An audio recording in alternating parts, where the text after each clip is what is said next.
Hi, I'm Ben, And I'm Josh. and this is the Bad at Magic podcast, a podcast about games, life, and other things. And welcome to episode 36. I'm going to keep it short and sweet, Ben, because we have a lot of fiction to talk about today.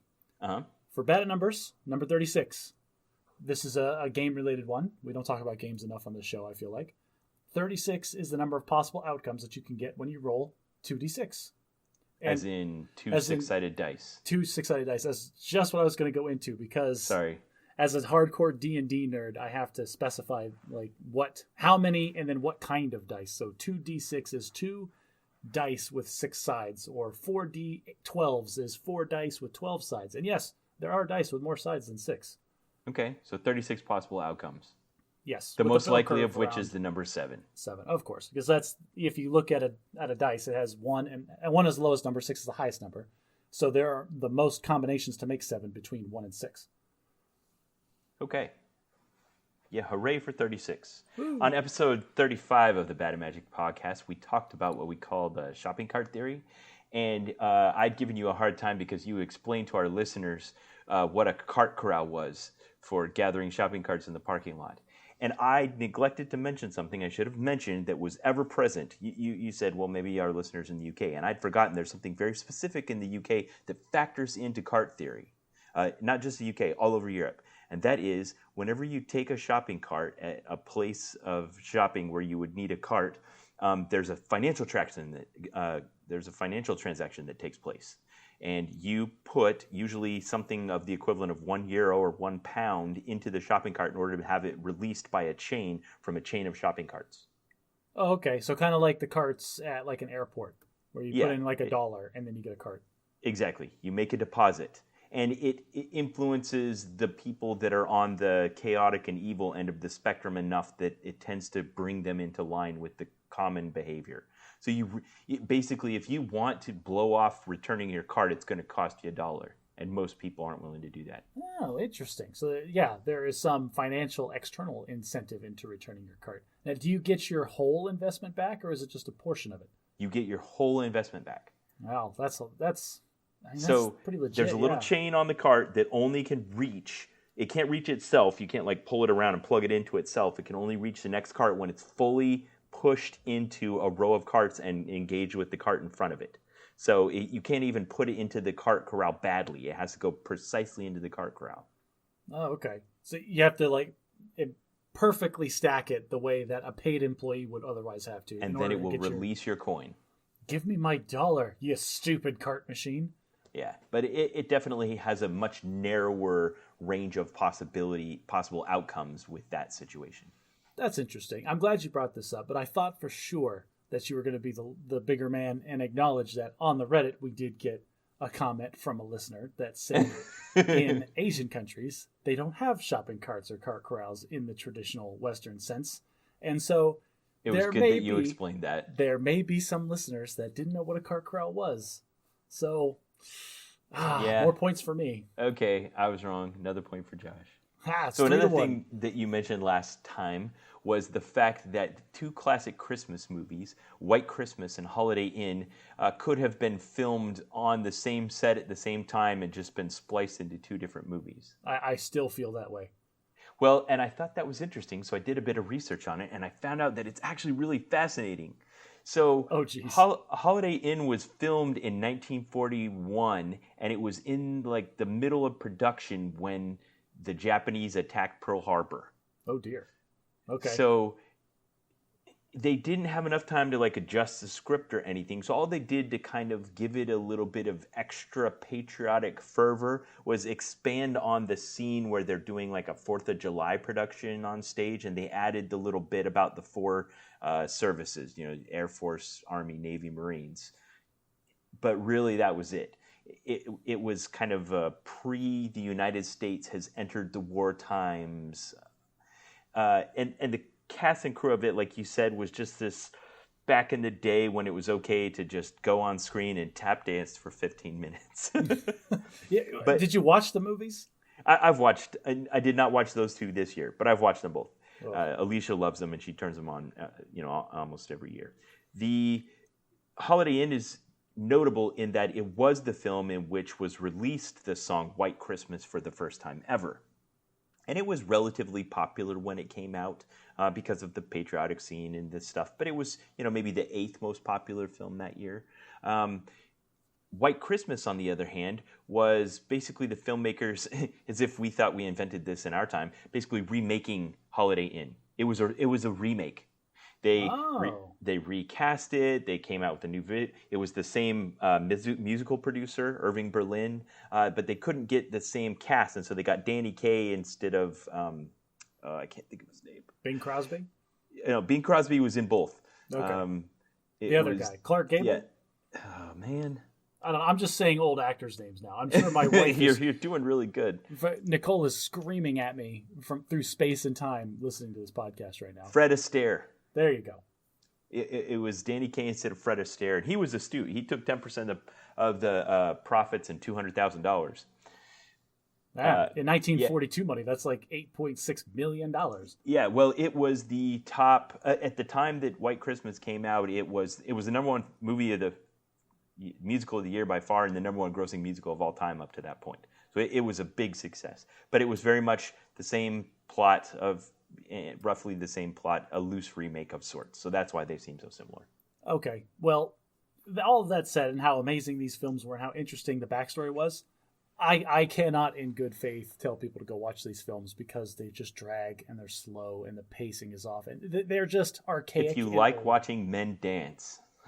If you like watching men dance strangely, just like the tap dancing, like, ooh, that's super impressive. I don't know. Tap dancing is one of those things, like, until you know how to do like a chain shuffle, you don't appreciate the complexity and intricacy of it. Yeah, and I have, and I still don't appreciate those kinds of movies. Go watch Die Hard, it's better. So as we're recording now, it's the 27th of December. We just had Christmas. We went through all that with our families and our lives and the different places we are. We're going to talk about all that. And we'll go through our review of Christmas films. Lastly, here on the podcast, that'll be our feature today. But before we do that, did you have anything, how'd Christmas go at your house? Did you have any issues or problems? How the kids happy? I mean, it's Christmas. So, of course, there's always going to be problems. There's always going to be triumphs. There's always going to be, oh, I burned this dish, but this dish turned out better. There's always the little things, the little dramas that play out. One thing, I do have a bone to pick real quick, if you don't mind me delving into this. Yeah, go for it. So, the problem with being under lockdown when you're trying to purchase Christmas gifts for family members is that Amazon Prime gives you free shipping. So, of course, I want the free shipping, Ben. So, if I'm going to shop for Nicole, I have to go on her Amazon account, which she has the Prime. The Prime is associated with a single individual. Exactly. And so, which gives you issues with the privacy of the information for the purposes of surprise. Yes. So we kind of got around that this year because I said I put in an additional shipping address, which was my name and our home address instead of her name and our home address. And I said, any box or package that comes to the door that has my name on it, you don't get to open.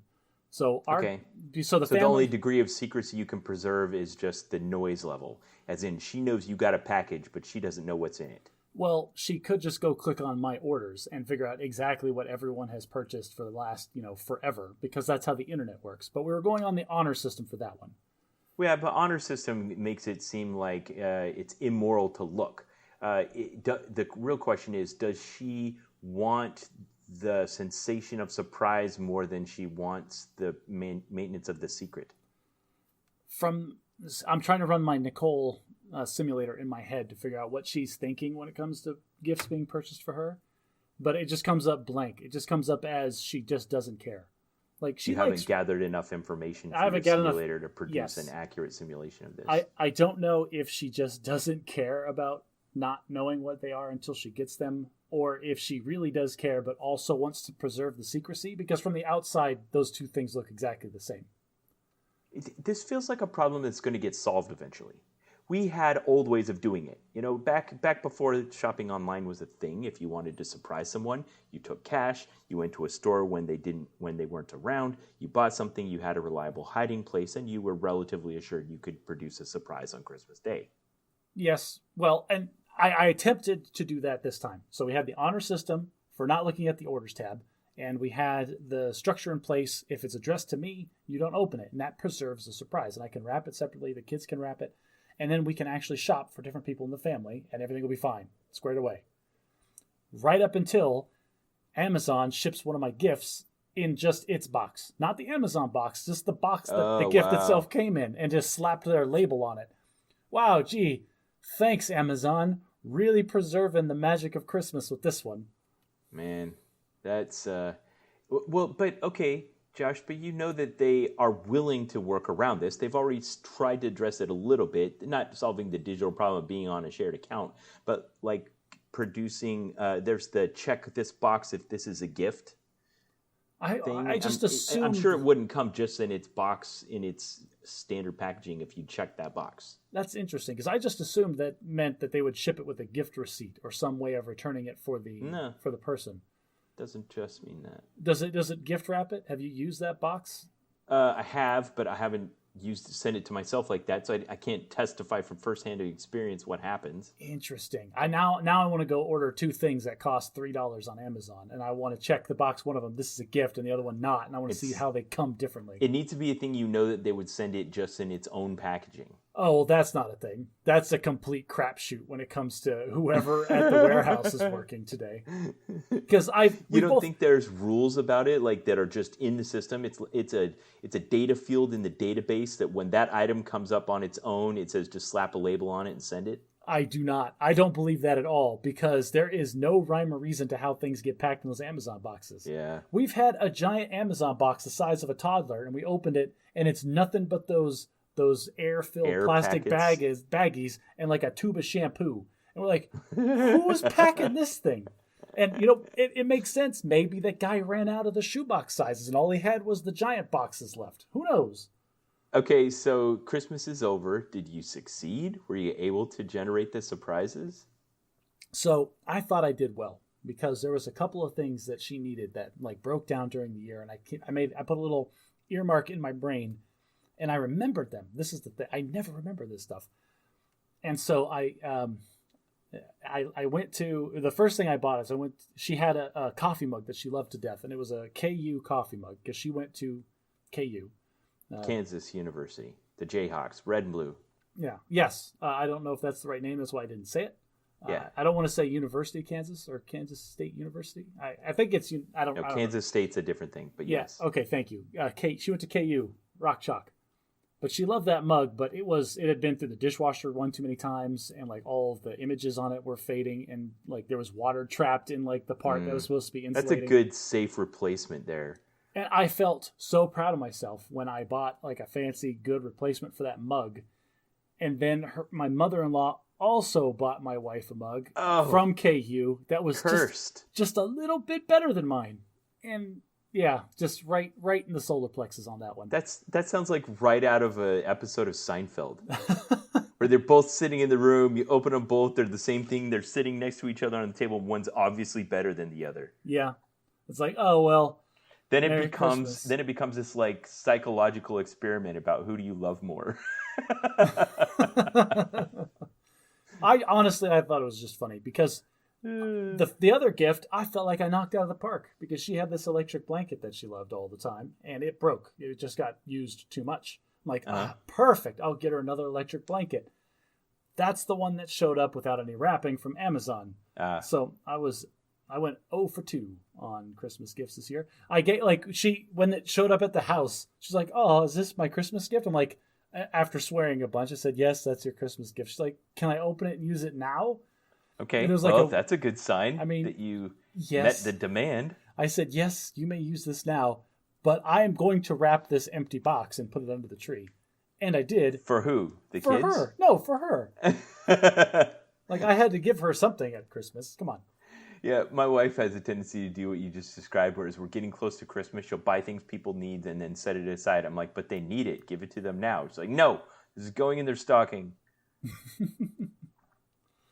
Yeah, so that was my gripe about Christmas gifts. That's all. Other than that, Christmas went really well. It was good. How about you guys? Well, I had a very unconventional one as far as those go. For having been in the military 16 years, I guess it was time I spent one away from home. So I'm still in Tampa, Florida. But I got one of the greatest gifts in that my wife put my eldest daughter on an airplane and sent her down here to me. So we've been having an adventure together, just me and my daughter for Christmas. I did see a couple of pictures that you texted out and put on social media. I saw who I can only assume is you and a younger person at Disney World. You were wearing Yes. full face covering, so I could see was the eyes. I know that my level of comfort on this completely exceeds your own as far as going out into public. Having returned now from spending 3 days in amusement parks over the holiday season, I want to make one thing abundantly clear here. The Walt Disney Company is very good at COVID protocols. And I did not realize how good they were until I spent 2 days in Walt Disney World and then went to Universal Studios Orlando yesterday. And my daughter and I looked at each other, and it just felt like the ghetto compared to Disney World. In Ooh. Disney World, they had 8 Advent Health tents set up at the entrance where they did their health screening, and it felt like legit and official. And that they were deadly serious about following all the procedures. Every single person, with no exceptions, wore masks. The only time they didn't even allow you to take your masks off for photos. The only place in the park you were allowed to take masks off is if you were seated and eating or in designated mask removal places where you sanitize going in and out. Wow. That is pretty hardcore. And they had probably about 30% of the rides were shut down, probably because they just couldn't come up with good accommodations to make them maintain social distancing and touching things. And what they did is they utilized the line space of the adjacent closed down rides as additional line space to basically accordion out the lines for the ones that were still operating. Oh, okay. And then they just had marked spots on the ground so that you never ended up stopping next to someone either beside you or in front of you within the 6-foot bubble. And then they built walls on top of all the fences. It was impressive. And I actually felt pretty safe. I don't know for sure that I'm negative for COVID, but I don't feel like I had any unreasonable exposure in 3 days in amusement parks in Central Florida. So, in saying all of that, you feel like like you're just saying Disney did a great job. Now, the company can do a great job, but the weakest part of any system is the people. How were the people that were there responding to that? So, I think there was a different kind of clientele at Universal than at Disney, but other than comparing those two, you took the diversity of population where you had people that say this mask stuff is a bunch of bullcrap, it doesn't help, it makes me uncomfortable, it makes it worse or whatever, and it didn't matter. It didn't matter if you were one of those people. The rule was if you want to be in this park, these are the rules you will conform to. If you do not wish to conform to these rules, you may leave the park. And that was very clear from the onset, and there were no non-compliance that I saw anywhere. That is very impressive. And so the social distancing, the mask wearing, it was just universally accepted and adopted. Yes, everyone was sanitizing their hands. Everyone was wearing their mask. No exceptions. Wow. I'm genuinely surprised that happened. Yeah. So I come away from it thinking like, I don't know, maybe somebody there got through the screening and was COVID positive and could potentially have infected someone, but my exposure was still kind of low. So then the only question remaining is, how was Christmas at Disney? It was magical.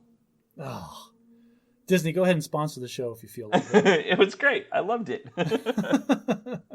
So we had a great time. How was the trip with your oldest daughter? Is she still there? Yeah, she's still here. She's in the other room.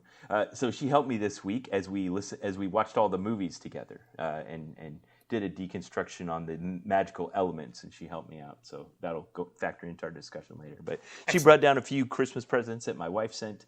I got a backpack for my disc golf discs, which is nice. Now I don't have to carry them in a shopping bag like I was.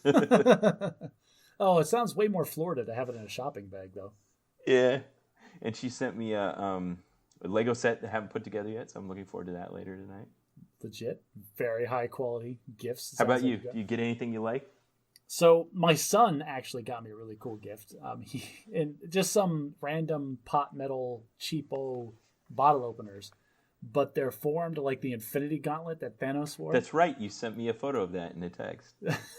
They got like those fake little rhinestones, whatever, and all the knuckles, but the colors are all right and the position is correct. And so it's just awesome. It feels good opening my beverage of choice with the Infinity Gauntlet. That was awesome, Josh. I want to revel in this moment for a second. I want to think about the fact that you're sitting there around the Christmas tree. You open up this gift from your son, you look at it, and for a second, You are holding this little tiny Infinity Gauntlet in your hand, and you're checking the position of the Infinity Stones in the gauntlet to make sure they're all in the right position. That is awesome. I had to Maybe my acknowledge daughter knows what the correct position of those Infinity Stones in the gauntlet are, but I have no freaking clue. Other than I think the yellow one goes in the thumb stone. Nope, that's the time stone. The green Back stone of the goes fist? in the thumb one. On the fist, the green goes in the thumb. I cannot remember it all then. All right, No so clue. as a tangent, one of my favorite little details from those movies is that Thanos' Infinity Gauntlet was left-handed, and then the Infinity Gauntlet that Tony Stark made was right-handed. For no other reason. It's never called out, just as a nice little just throwaway symmetry. Nice curiosity. Perfectly balanced, as all things should be. But so are the positions of the stones mirrored from one to the other? That I don't know off the top of my head. I'd have to go back and watch Endgame again. Interesting tidbit. Okay, that will make a great graphic for me to create as I'm publishing this show. Okay.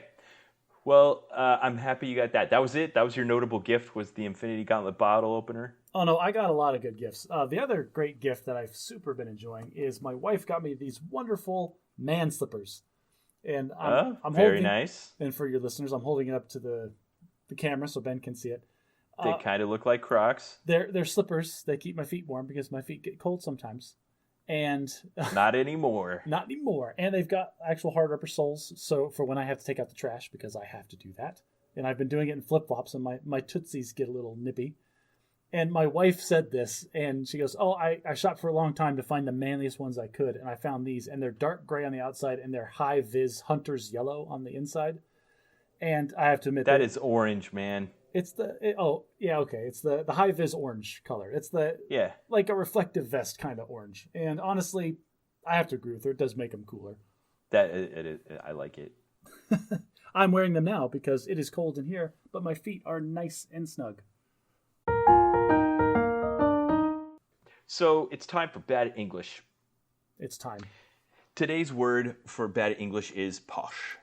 This is a word I actually know and use. Yeah, it's a good one. And I don't know that we really have a good equivalent of it in American English. Maybe it was introduced to some people when the Spice Girls started to become popular, and we had one of the Spice Girls that was Posh Spice. And you knew by looking at her what posh meant because she was slightly upper class. You know, she looked like she was better than you. The Spice Girls were a little before my time, but did we really get introduced because of Posh Spice? Like, were they ever that popular?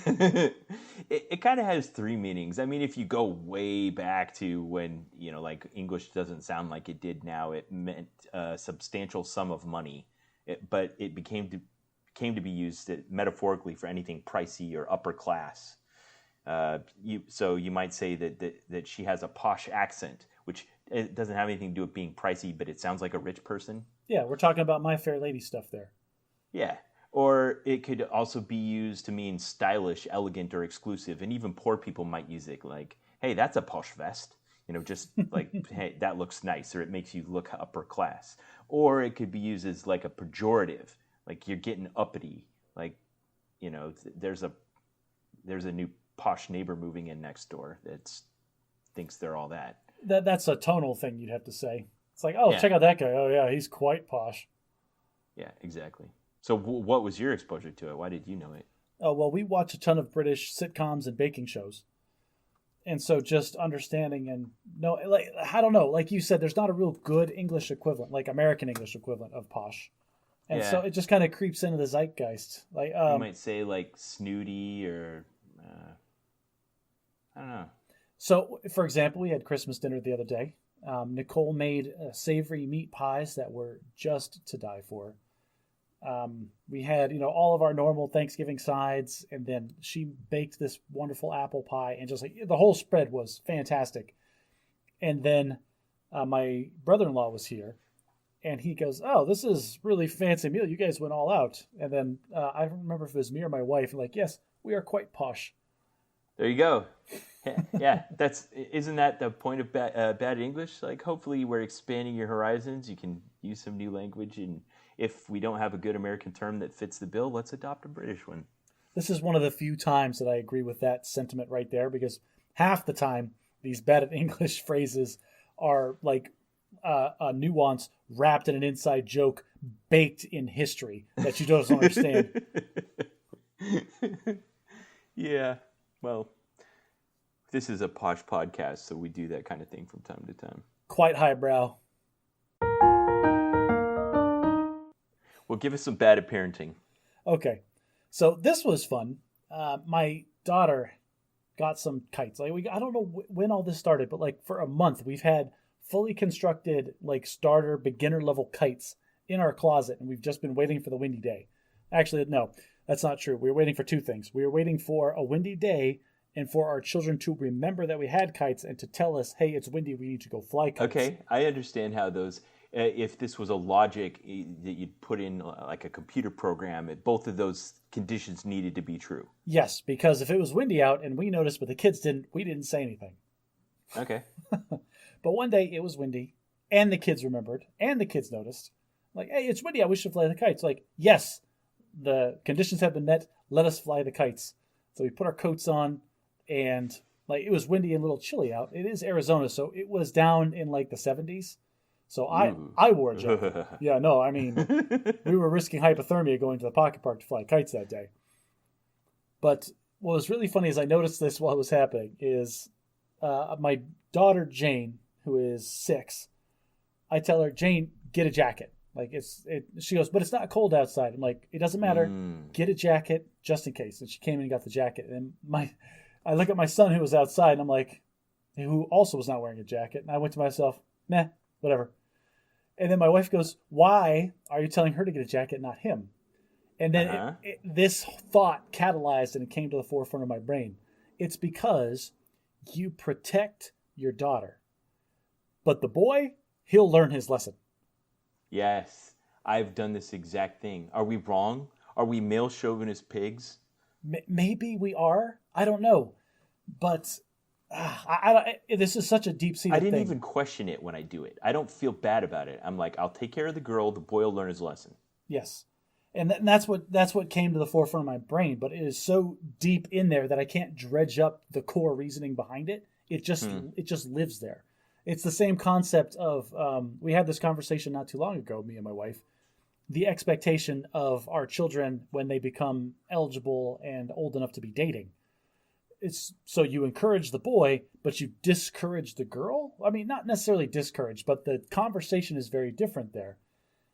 And I don't know if this is going to keep our PG rating or not. I'll let you decide. But the phraseology that I came up with at the time was the difference between boys and girls is that girls are seen as prey by the boys who are hunting them. And so the conversation has to be different, and you have to treat them differently. So I don't know, that's kind of far removed from the calculus of whether or not to wear a jacket to go fly a kite at the park. Not really. It's the girl needs to be defended, and the boy needs to learn to fend for himself. Like he's the hunter-gatherer. He's going to be out there like pounding the pavement, just making his name and making his place for himself in the world. Not to say that a girl can't, but that there are so many social and just cultural situations where the female is going to be on the defensive simply because she is female. Okay. Does that make sense? Yeah, I can't get to the bottom of it either. And even you telling me this, I'm trying to deconstruct it in my head, and I can't figure out why I would do the exact same thing that you just described. Maybe we're part of the problem. Yes, it's so rooted into us culturally that we can't find the bottom of it. And until you do, you can't get it out of your head. Yeah. So it's just... Yeah, I would just make decisions that are the equivalent of that without thinking it through. It applies. This little nuance of how you treat the boys and the girls, I feel like it applies in so many ways, because I can imagine my son getting his heart broken by some girl, and I'm just going to like try to cheer him up and be like, it's going to happen a bunch of times, so you need to learn how to deal with it. But if some boy broke my daughter's heart, all I can think of is the amount of property damage that I'm going to inflict upon this kid. Yeah. Well, this leads right into another thing I wanted to talk about on this episode, and that is one of what the Hello Internet podcast calls the necessary lies of civilization. Those are the lies that we tell ourselves and to each other, and we agree are okay in order to prop up civilization. And I think one of those lies, this might be controversial or it might not, is that parents don't have favorite children. Ooh, are you saying you have favorite children? Even the way you, I'm gonna quote a line to you out of the movie the Trial of the Chicago Seven, I think it was called. Um, you phrased that question in the form of a lie.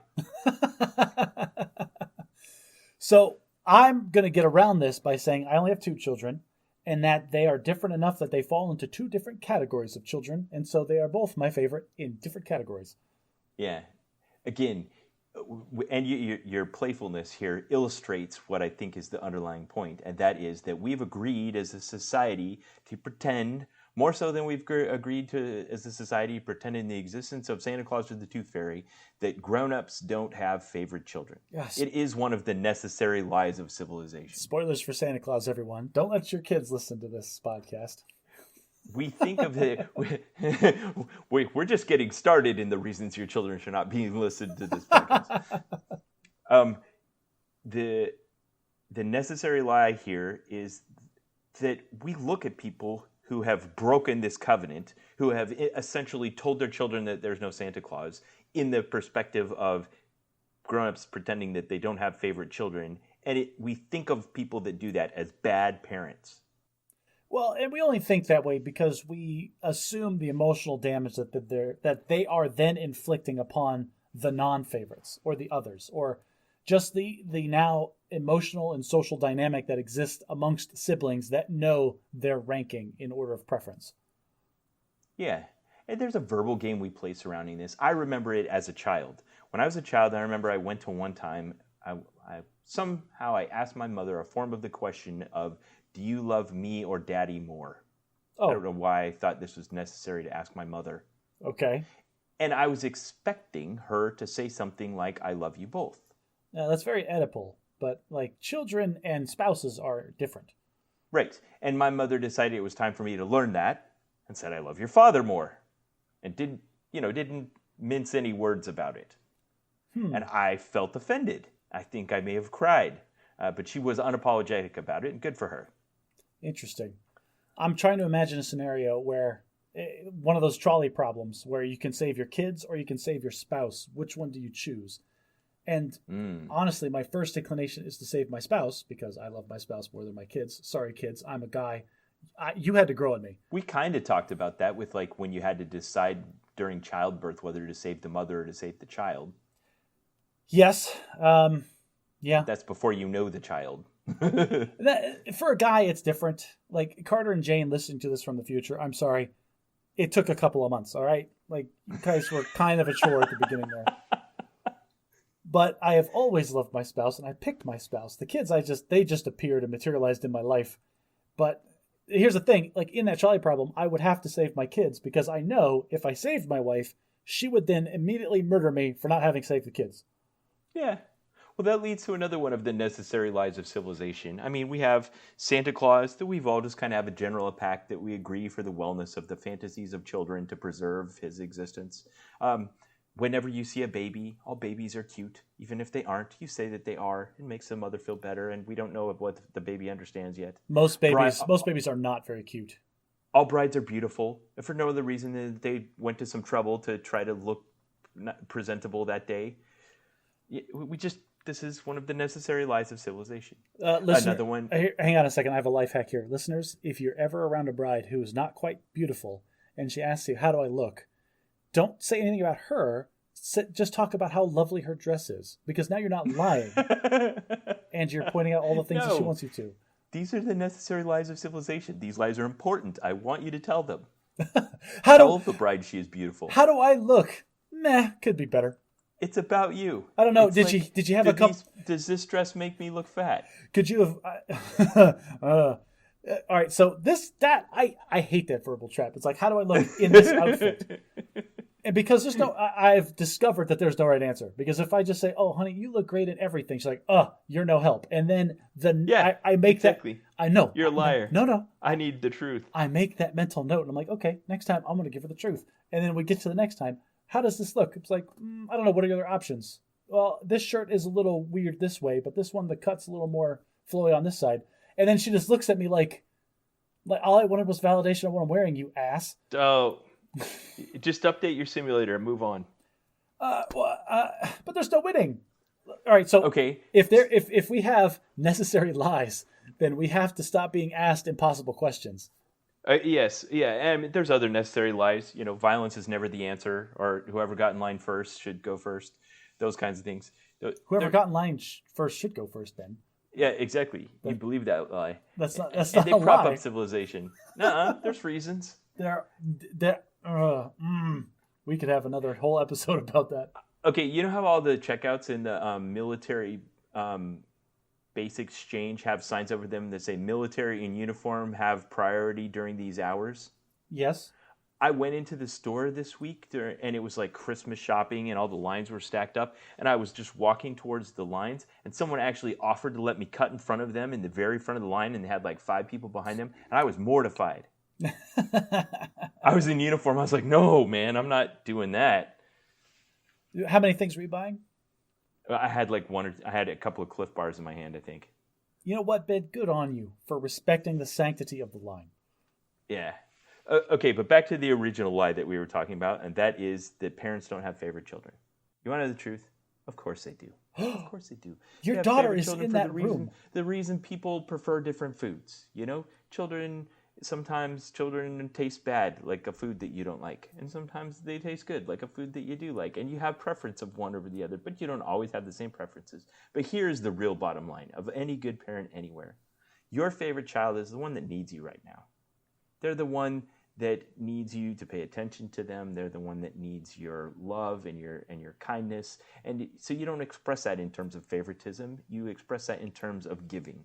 Aw, that is a wonderful sentiment. I like that. And I also want to point out something to be clear. Like, just because you say you like one kid more than the other, that doesn't mean you dislike the other child. All of your children should be over the threshold of I enjoy these people in my life. And just the difference between the children is one's just a little bit higher on that scale than the other. You like all of them. You love all of your kids. Now, if you're listening to this, listener, and you have a child that falls below that spectrum where it's like, oh, I really love kid X, but kid Y, man, I wish they would just wander off into the sunset someday. Like, you might need to reassess your own personal feelings. Yeah.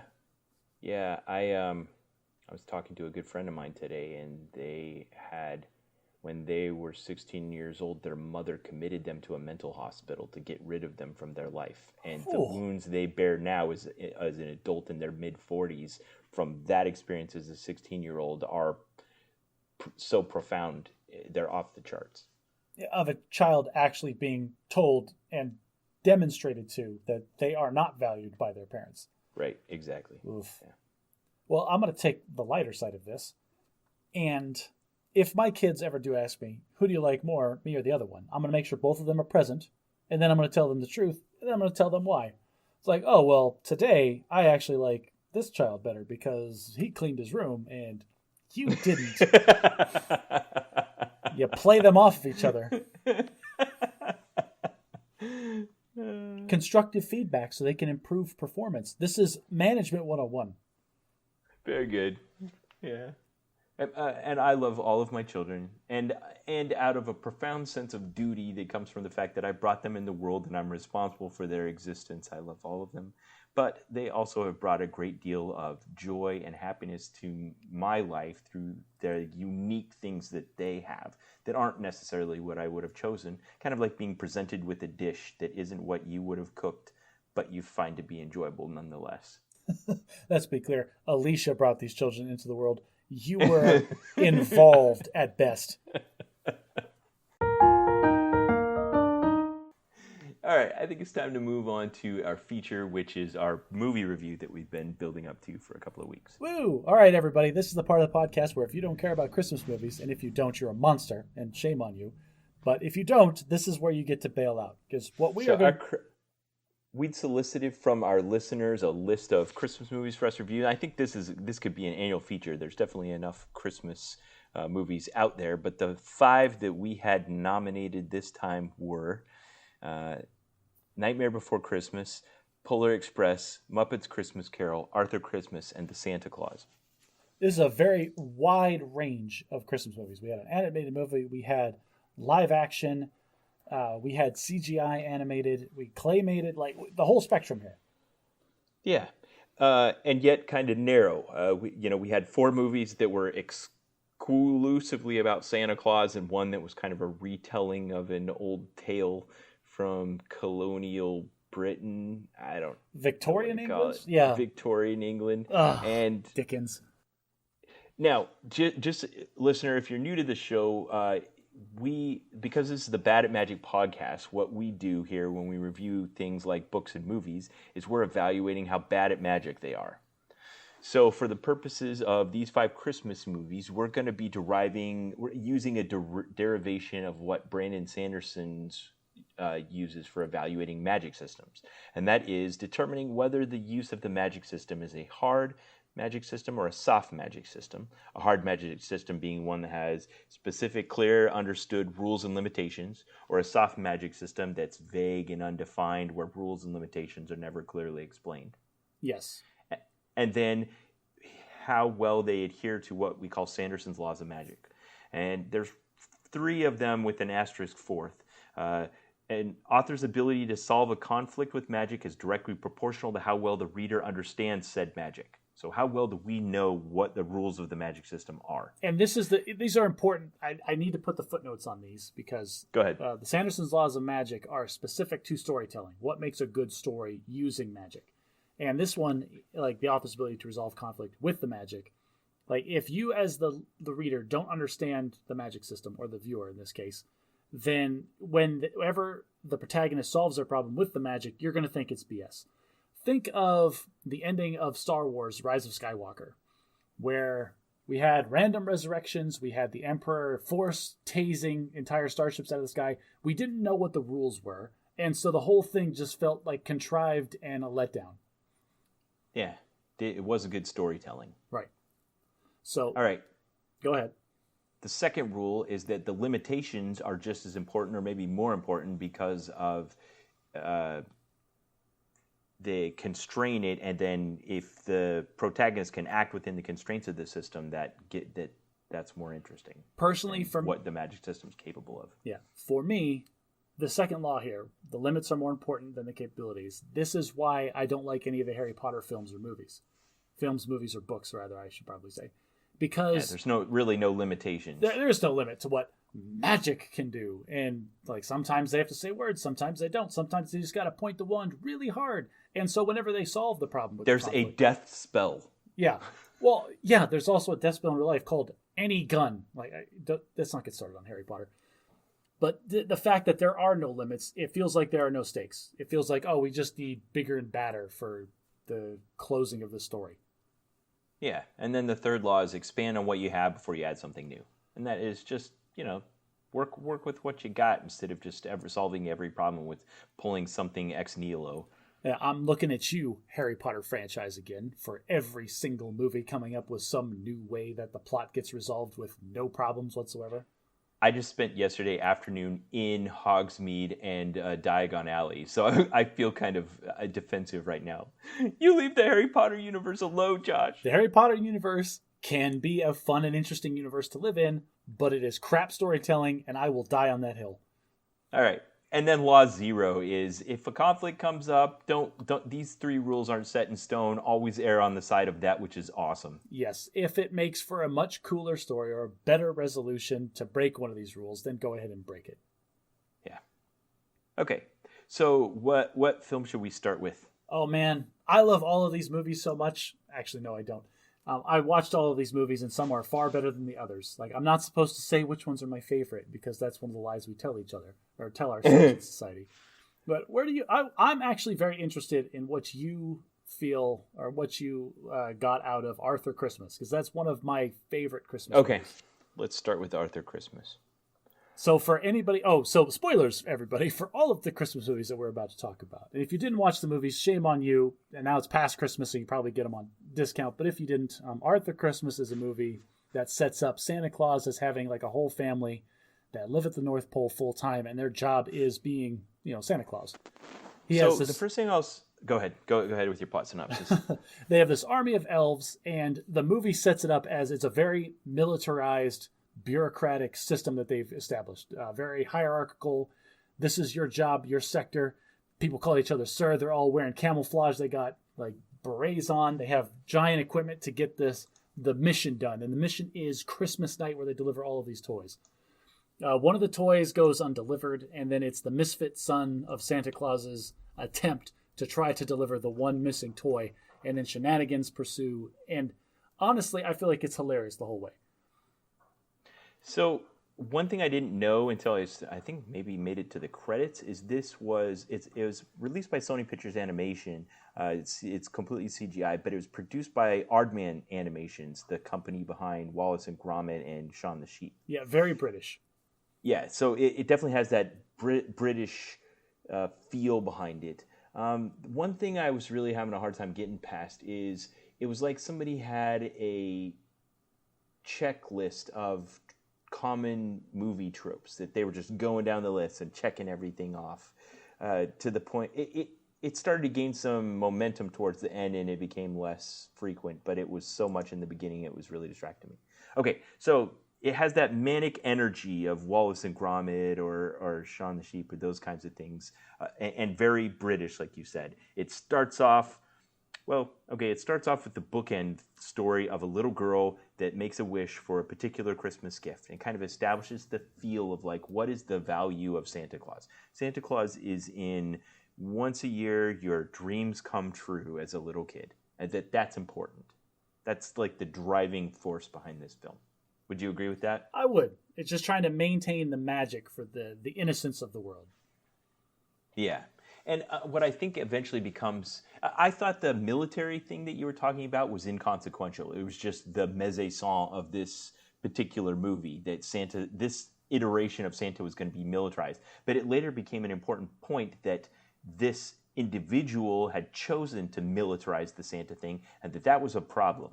Yes, because we have the two sons of Santa Claus. We've got the one that is... Arthur and Steve. And Steve is super hardcore, like the CEO of a Fortune 500 He has like a high and tight haircut. Oh, yeah. He looks like a Marine Corps officer. Revolutionized the process, like replaced the old rickety sleigh with a giant spaceship, trained the elves on infiltration, like knows every kid to their serial number and what they need. Like this huge operations center, like really revolutionized the Christmas gift delivering system.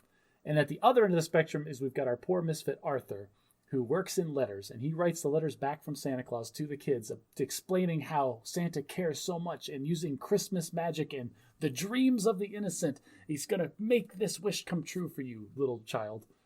Yeah, and they contrast Arthur from Stephen in that Arthur believes in the purity of the motivation behind doing the Santa Claus thing, and Stephen is effective in executing the mechanics of the Santa Claus chore without ever really appreciating or embracing the spirit of what he is trying to accomplish. Definitely.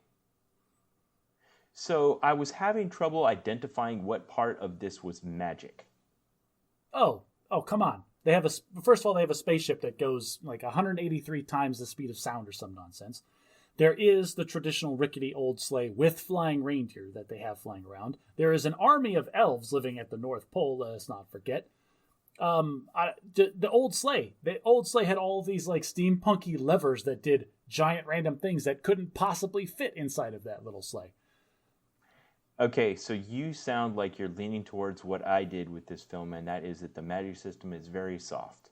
The magic system is very soft, yes, I have to say. Pseudoscience and vague nonsense about dust from the Milky Way and stuff like that. I love that they had this big, long, scientific-y sounding name for this tub of stuff, and then Arthur completely negates it all by going, magic dust. Yeah. Yeah. Mined from the Aurora Borealis itself. Well, you can't really mine out of light. Whatever, it's fine. Blowing all that off. The magic system is very soft and exists only to the extent that it needs to in order to tell the story of Santa Claus being real. I have liked this story, though, for the idea, of all of the Christmas movies I've ever seen, this is the only one to me that even comes close to being able to achieve the objective that is Christmas. They have a spaceship the size of a small city, and they deploy hundreds of thousands of elves simultaneously to deliver gifts all in 20 seconds. Yes, Now, they do that in the opening scene where after they establish there's a little girl that needs a wish granted, then they bring the elves to the city, and they go down to the city, and they're timing it, and all the elves go back up, and every present has been delivered to every house within the city in just a few seconds or whatever, and they go back into the spaceship, and they fly to the next town. And immediately I could see the spaceship was flying over countryside where there obviously were, like, small houses that weren't in a city. And I thought, fail. You can't do it. So let's talk about this in the first film, because I think it's going to come up at least in 4 of the 5. What is the Santa Claus problem? I think this gets to the second rule of the 3 rules of magic. What are the limitations? What is the Santa Claus problem? The Santa Claus problem is there's something like, what is there, 7 billion? A little over 7 billion people on Earth right now. And so if we factor maybe a out billion of those are children. A billion, 2 billion at the outside, being children of Santa Claus age, right? Right. That are geographically scattered all over the planet. In one night, in one rotation of the Earth. Now, interestingly, one of these movies does address a little bit of this, the Santa Claus, because the kid starts coming back with, well, you don't start, like, there's 7 billion people on Earth. Yeah, but not all of them are gift-giving age. Not all of them believe in Christmas or celebrate Christmas, and so the whole Santa Claus thing is null and void there. Some of them are naughty, so they don't even get presents, so you can just completely skip them entirely.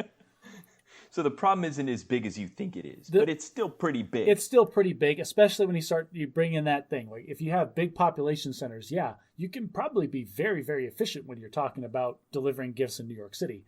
It starts becoming a problem when you're talking about rural Kansas.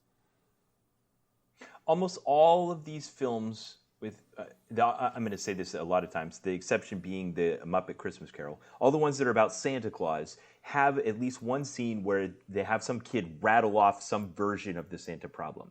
Every kid knows these limitations. It's like we know that they're so insurmountable that we start off by acknowledging them up front. We get it, kid. This house doesn't have a chimney. We understand there's a billion kids on Earth. We get it, kid, that... So here's my list. I sat down and tried to make a list of all of the Santa Claus problem. The list, as in knowing all the children and knowing who's naughty or nice. Succession, as in some point Santa Claus is going to be too old and needs to be replaced. How do you address that? Geography. This is spread over a very wide geographic distance, and it has a lot of variety, and that causes problems. Time. It all has to be done within the space of one night. Letters. How do you deal with all the letters that go to the North Pole and are sent by the kids, and how do you answer them and all that? The food, as in if every single kid put out milk and cookies for Santa Claus in one night, what's that going to do to the poor guy? Execution. You have to be perfect in order to meet and make the wishes of every single kid on Earth.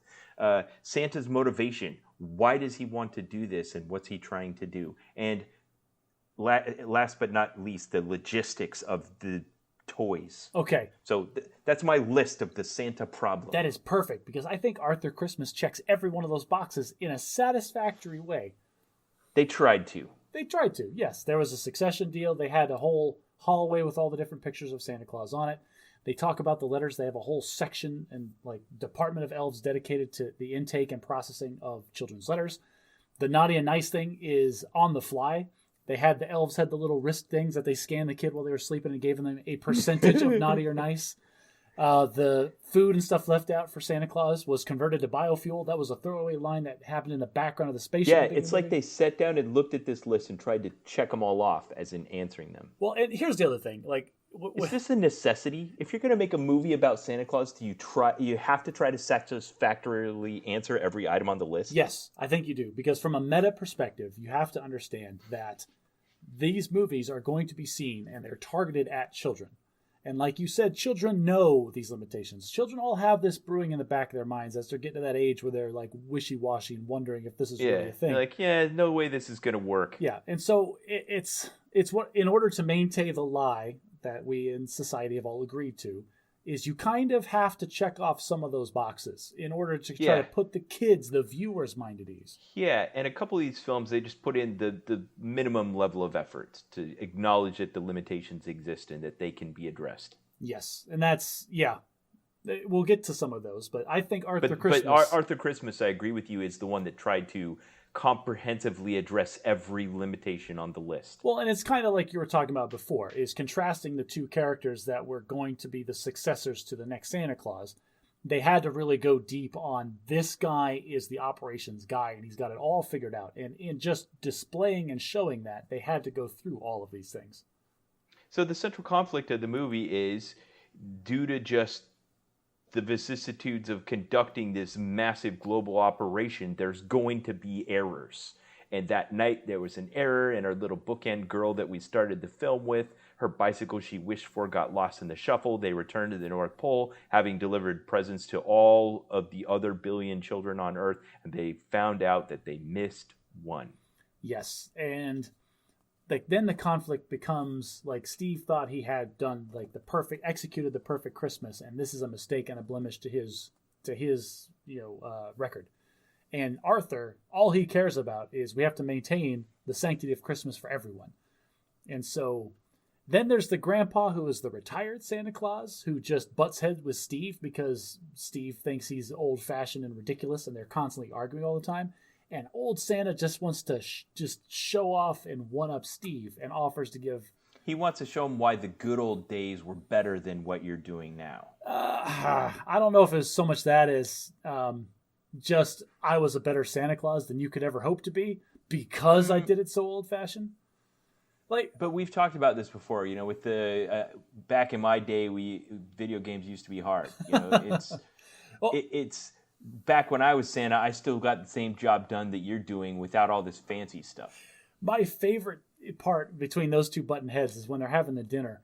It's like my spaceship flies around the world at 138 times the speed of sound or whatever, and delivered this many presents flawlessly. And then the grandpa stands up and gets in his face like 1943, World War II. I did the whole thing with 6 reindeer and a drunken elf. And like just the conflict between those two is such a rich source of comedy in that movie. Yeah, I think this movie, one, it was too long. I found myself just looking at my watch sometimes when I was watching it because it was like they didn't cut anything out. They had all these brilliant ideas. It needed like one less problem to deal with. There are so many scenes in that movie that I still quote to this day.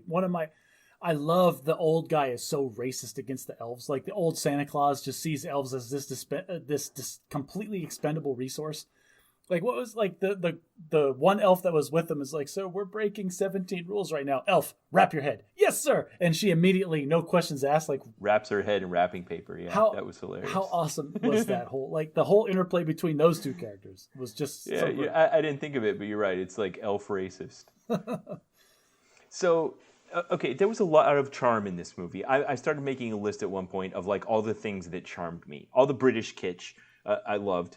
And some of it would go completely over the head of an American who hadn't, lived there for 3 Christmases. But like there's the scene you mentioned, the dinner scene. They're sitting around the table and they're participating in a tradition where they eat and they have on their plate what's called a Christmas cracker. It's a little cylindrical toilet paper tube, and it has basically a little pyrotechnic charge inside that makes a popping sound when you pull on the ends of it. And the inside are kitschy toys and a little paper crown. And they all took off the little paper crowns and put them on their heads. But you might not have even thought of that as something unusual as an American watching it, but that's a big deal. Like every year the British have a Christmas dinner where they do that. That's cool. I knew that was a British thing. I didn't know it was so steeped in tradition.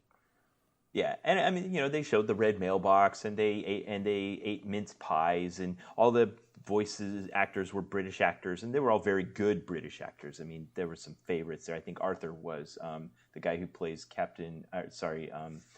Professor X in the latest iteration of the X-Men movies, James McAvoy. Yeah, Stephen was played by Hugh Laurie, I believe. Yeah, exactly.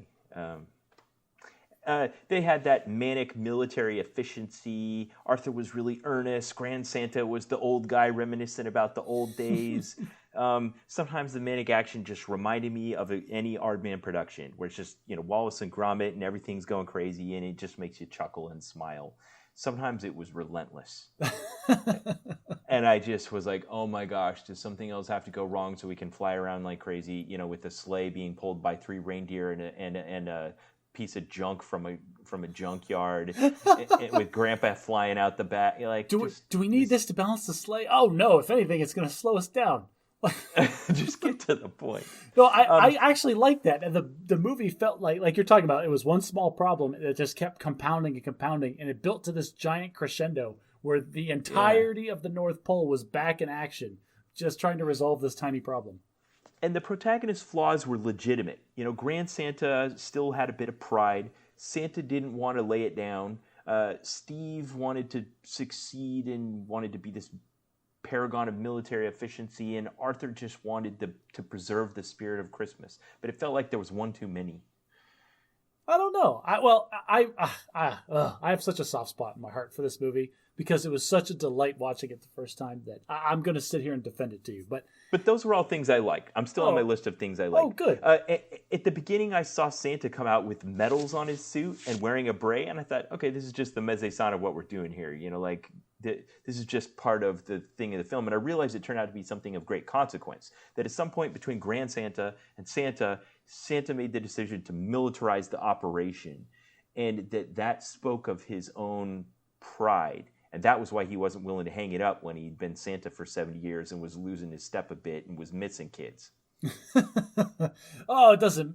Even if they do see it, you just a whack on the head with a sock full of oranges and a dab of whiskey on the lips. They don't remember in the morning. So, and there's something compelling about the idea of two sons competing for inheritance. But I think right at the heart of it is the idea that every child is important. And we had Steve who was willing to be like, it's just a rounding error. Yeah. That's no big deal. It's an efficiency error of 0.00159%. And the idea that one child could be missed was a great example of the ethic of if one person's not important, then no one is. And it gave the elves a complete crisis. The elves were so well written because they're so good at what they do, but they're also all kind of idiots. Yeah, they're like the little yellow minions. They're just carrying out a task, but they're not leaders. And they kept asking Santa, it's like, does one child, what one child was missed? Was one child missed? And they were all super important about it. It's like, it's just one child. That doesn't matter. Wait, so one child doesn't matter? Yeah. So wait, which child doesn't matter? Because I've got two childs in Germany. Do they matter? I've got two children that are twins. And then some other elf looked at me like, they don't matter half each. Yeah. And they were just taking like everything that the clauses said was just taken to this total logical extreme. And they were so the elves were just great. Like when they thought that Santa Clauses were leaving, they hit the meltdown button. They all went into a blind panic, running and screaming in different directions. Self-destruct in 10 minutes. Yes, that was awesome. Yeah, well, and that gets into my Jeers list. I mean, like I said, the Arthur of being the hapless klutz. I mean, I get the hapless klutz trope, but it just gets old. Tripping on everything and messing everything up and falling on everything. Is that really a character flaw, being a hapless klutz? Are we still don't question that in cinema? Yeah, they're trying to establish him as like the underdog, so you feel good when he triumphs. But I get what you're saying. I get it. They might have pushed that a little too far. Yeah. The magic still doesn't scale to the problem. It's the uncanny valley of Christmas. In trying to answer every single thing on the list, they prove that you still can't. Well, let's be absolutely clear here, Ben. Yes, the logistical problem of delivering 2 billion packages in one night is insurmountable with currently known technology, which is where the magic comes in. Okay. Well, good. That's what I'm getting to. Because I had a bunch. It also kind of felt like one of the knockoff movies that they did in the early 2000s, like Not Another Teen Movie, Not Another Scary Movie, those kinds of things, where it's just, instead of making an actual movie, they just made a movie that was just reminded you of things. Mm-hmm. There was a point where I started making a list of things they were just reminding us. Like they returned on Christmas and there were a couple of elves kissing and it was supposed to be the famous Navy ship kiss from World War II. Or there was Santa got back and they had a big mission accomplished banner behind him that was supposed to be reminiscent of George Bush on the aircraft carrier after the Desert Storm, or the washed up old man who won't retire, or the guy in the junkyard who looked like there was an alien abduction. I mean, just on and on and on and on and on and on. I get that. There's a lot of references and a lot of callbacks, but you have to admit this has to be one of the most unique Christmas movies you've seen. Yeah, yes, it was. I'd give it 50-50. I won't go through the whole rest of my list about the things I didn't like. But you have more jeers? You're going to hurt my feelings, man. This felt like a 90-minute movie that should have been a 60-minute movie, and the extra 30 minutes was like all the just zany, manic action. They would sit around and talk for 2 minutes, and then something crazy would happen, and then fly around for 2 minutes and repeat. Are you going to be this down on every Christmas movie we review today? Sir, the kids are getting bored. We need another chase. All right, go. It's like, you know what? This is what happens when you unleash the Aardman folks on CGI, and they don't have the limitations of sitting and having to mess around with little pieces of clay for weeks on end. Like, if they had that, they'd be like, okay, we need to cut this action scene back. I'm serious. It was them not having limitations and suffering because of it. I'm flabbergasted because I enjoy that movie so much, and you're tearing it to pieces in front of me. I'm so sad. The whole thing happened at night. And the lighting was always perfect. Of all the nitpicks, holy crap! You're very meta about this, aren't you? Yeah. You really can't enjoy just a good Christmas movie, can you? Okay, this one was about 50-50 of things that annoyed me and things that I was really charmed by. So I'd watch it. I wouldn't refuse to watch it again, unlike other movies on our list. Okay. So let's cut to the meat here. So hard versus soft. So we both agree that it's a soft magic system. Definitely a soft magic system. I think most Christmas movies are going to be soft magic. And then how well did it follow the 3 laws, as in Rattle Moth? Author's ability to solve a conflict with magic. How well we understand the magic. I think they did an excellent job in this movie. They said these are the capabilities of the clauses and the elves and the technology, and this is how the problem was solved. I think they did a great job with that.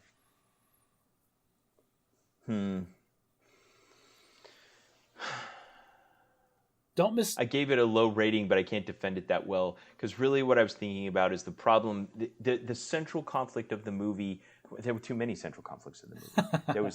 There was the old guy that didn't want to hang it up. There was the even older guy that wanted to prove that his day was better. There was the guy that wanted to become the successor but didn't have the right motivation for it. And then there was our hero that we rooted for all along. Right, but you're talking about story points. We're not talking about what we're talking about here. We're rating the magic system.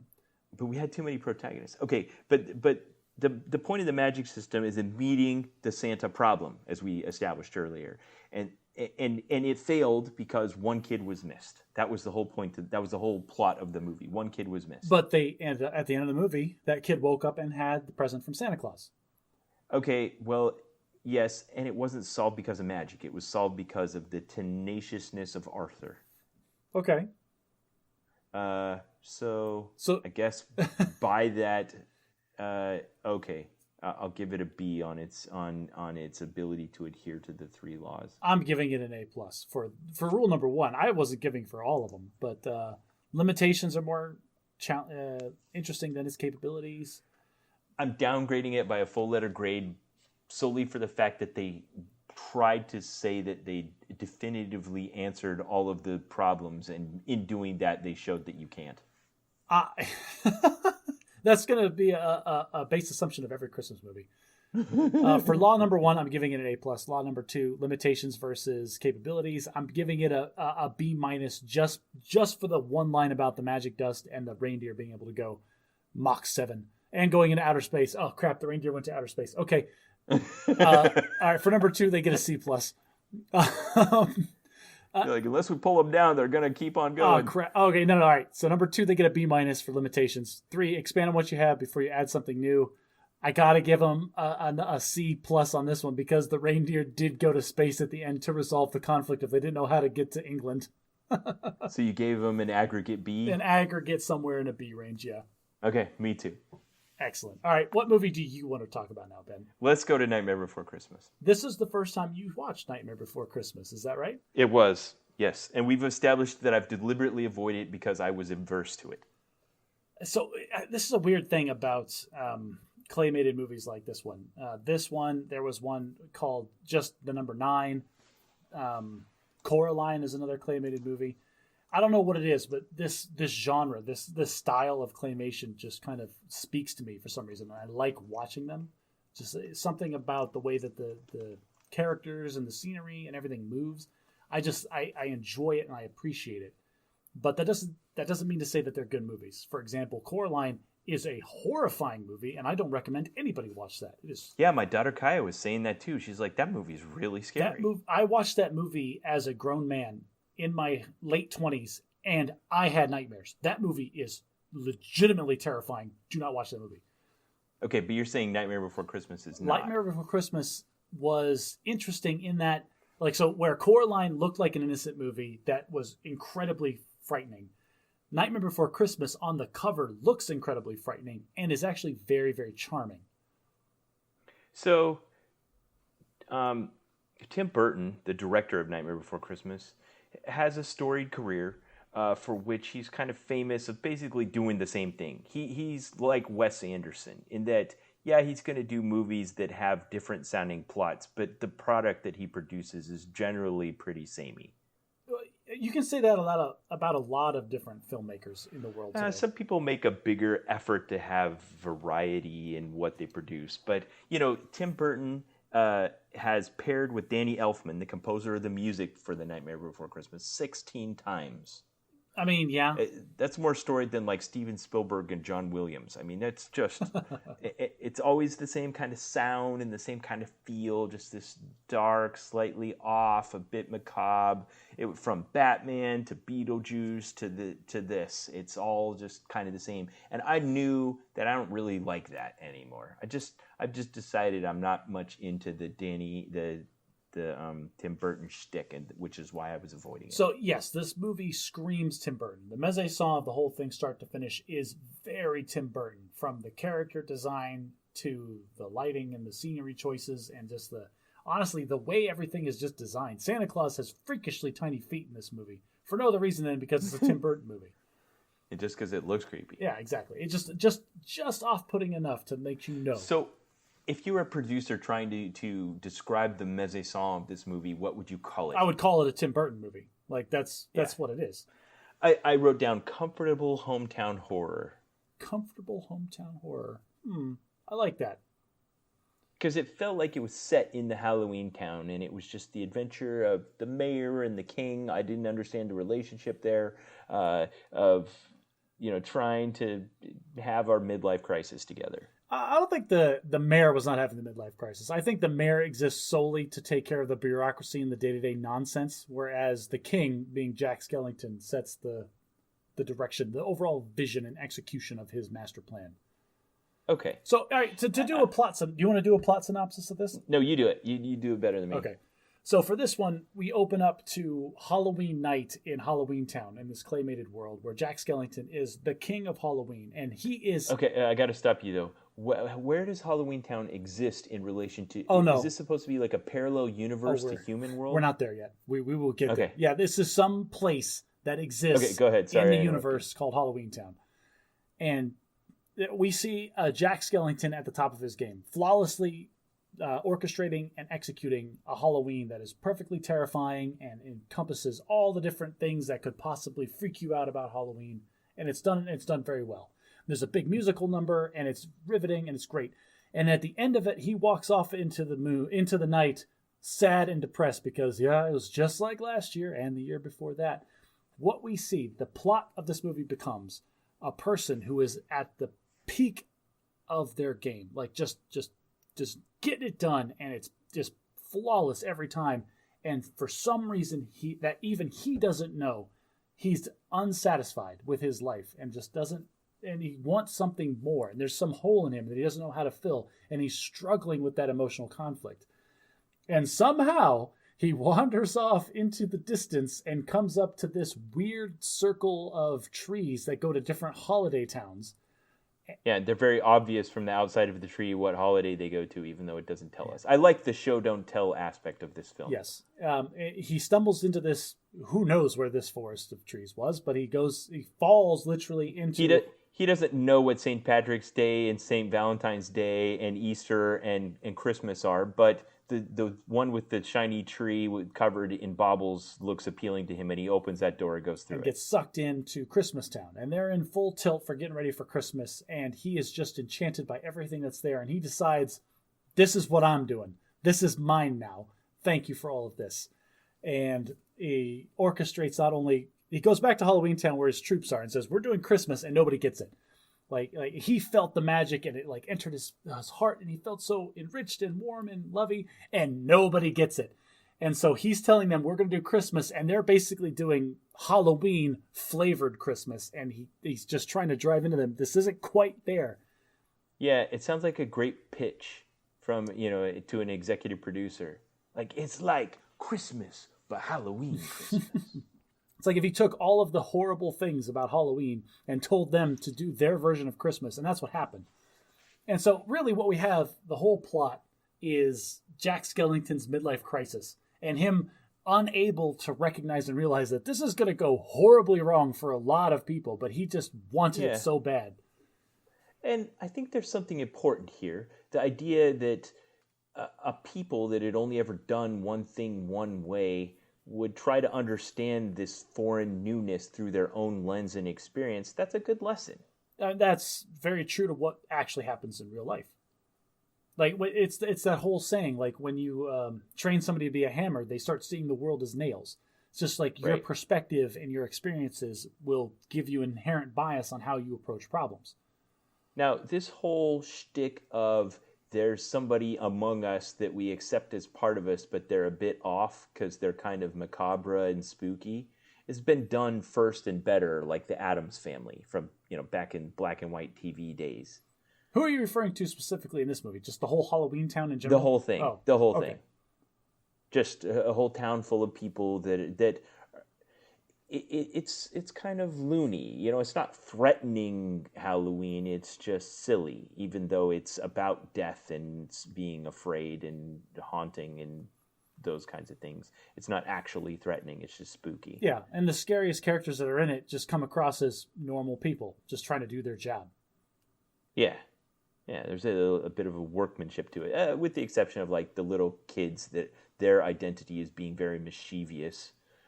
Yeah, the trick-or-treaters. Those three kids are genuinely evil. Like, those three kids are probably the most evil children I've ever seen. If we're going to make an alignment chart here, they were chaotic evil. Oh, not just like, how did they even get there? It feels like these three kids are so evil that they stumbled into Halloween Town. Trick or treat. No. Trick. They showed up into Halloween Town, and the Halloween Town's people made them live in a tree outside of town with the boogeyman. Yeah, no, you guys are too chaotic for this place. You three are psychos. You go live outside of town. Yes, we have zombies and werewolves, but you're just ridiculous.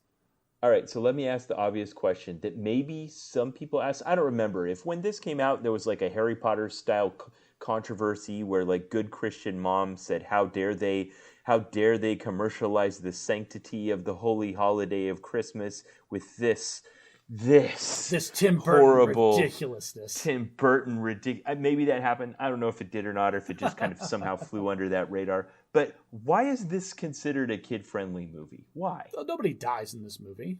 It's a claymated movie, so in America, claymated movies are for kids. I mean, there was the kind of silly, scary stuff. The clown with the tearaway face, the moon shadow. Everything was kind of low stakes.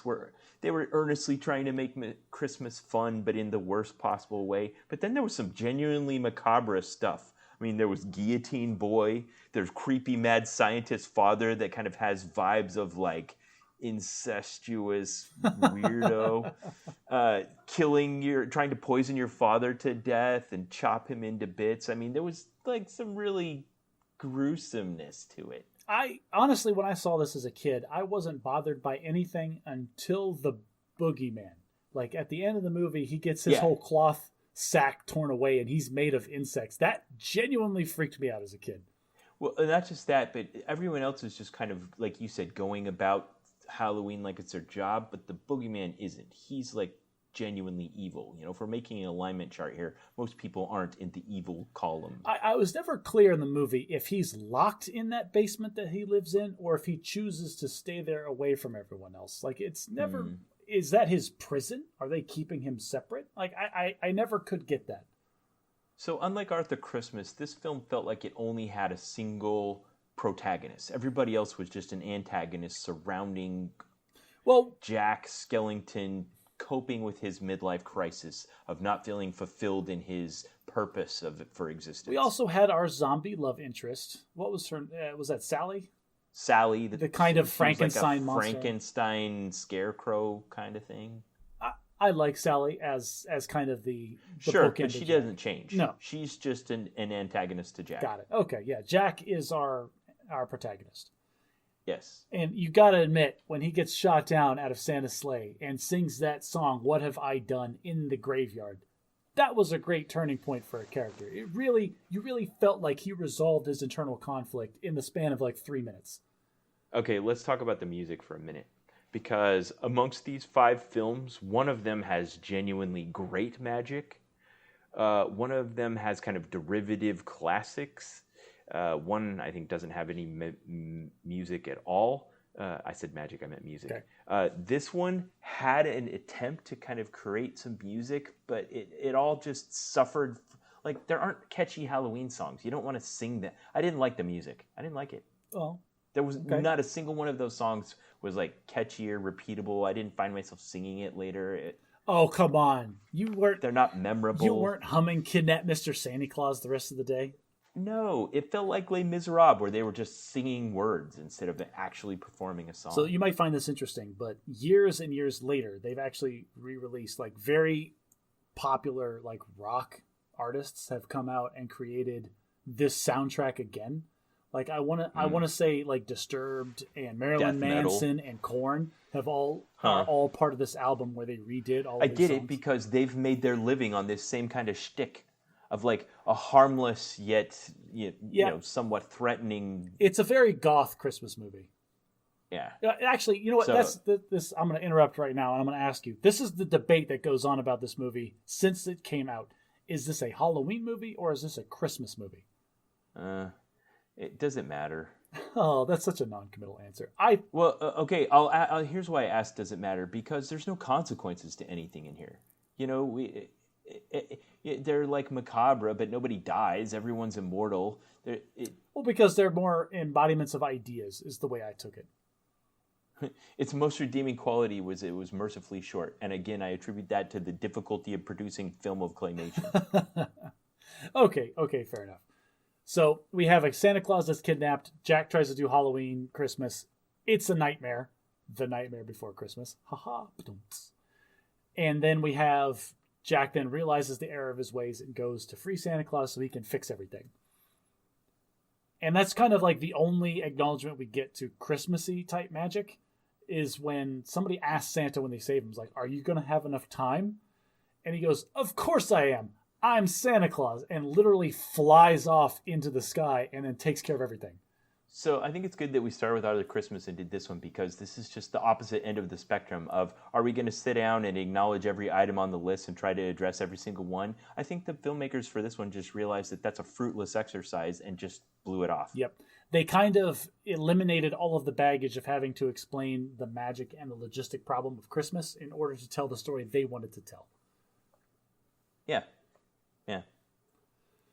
I mean, there were some interesting artistic things that were happening. Like, even though Jack ultimately abandoned his quest to commandeer Christmas, at the end, when he returned to Halloween, there was slightly more color in everything.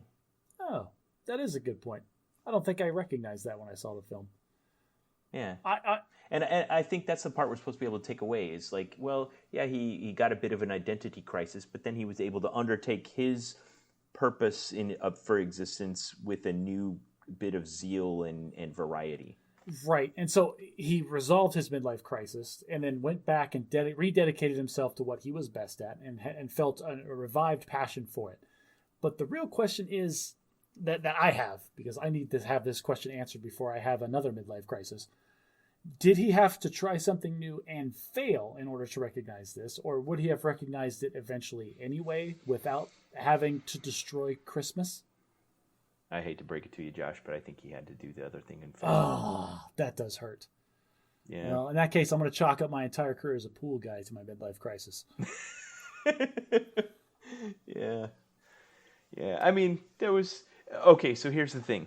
So when I was looking at this, you know, where everyone is just completely cartoony and it doesn't even feel like it's supposed to map onto the real world. It was just some alternate universe. Like the question I asked you at the beginning, where is this place? Yeah, and my problem with that is Jack somehow fell asleep and was walking through the woods and showed up at the Nexus where presumably if he had gone through the pumpkin door, he'd end up back in his hometown. Yeah.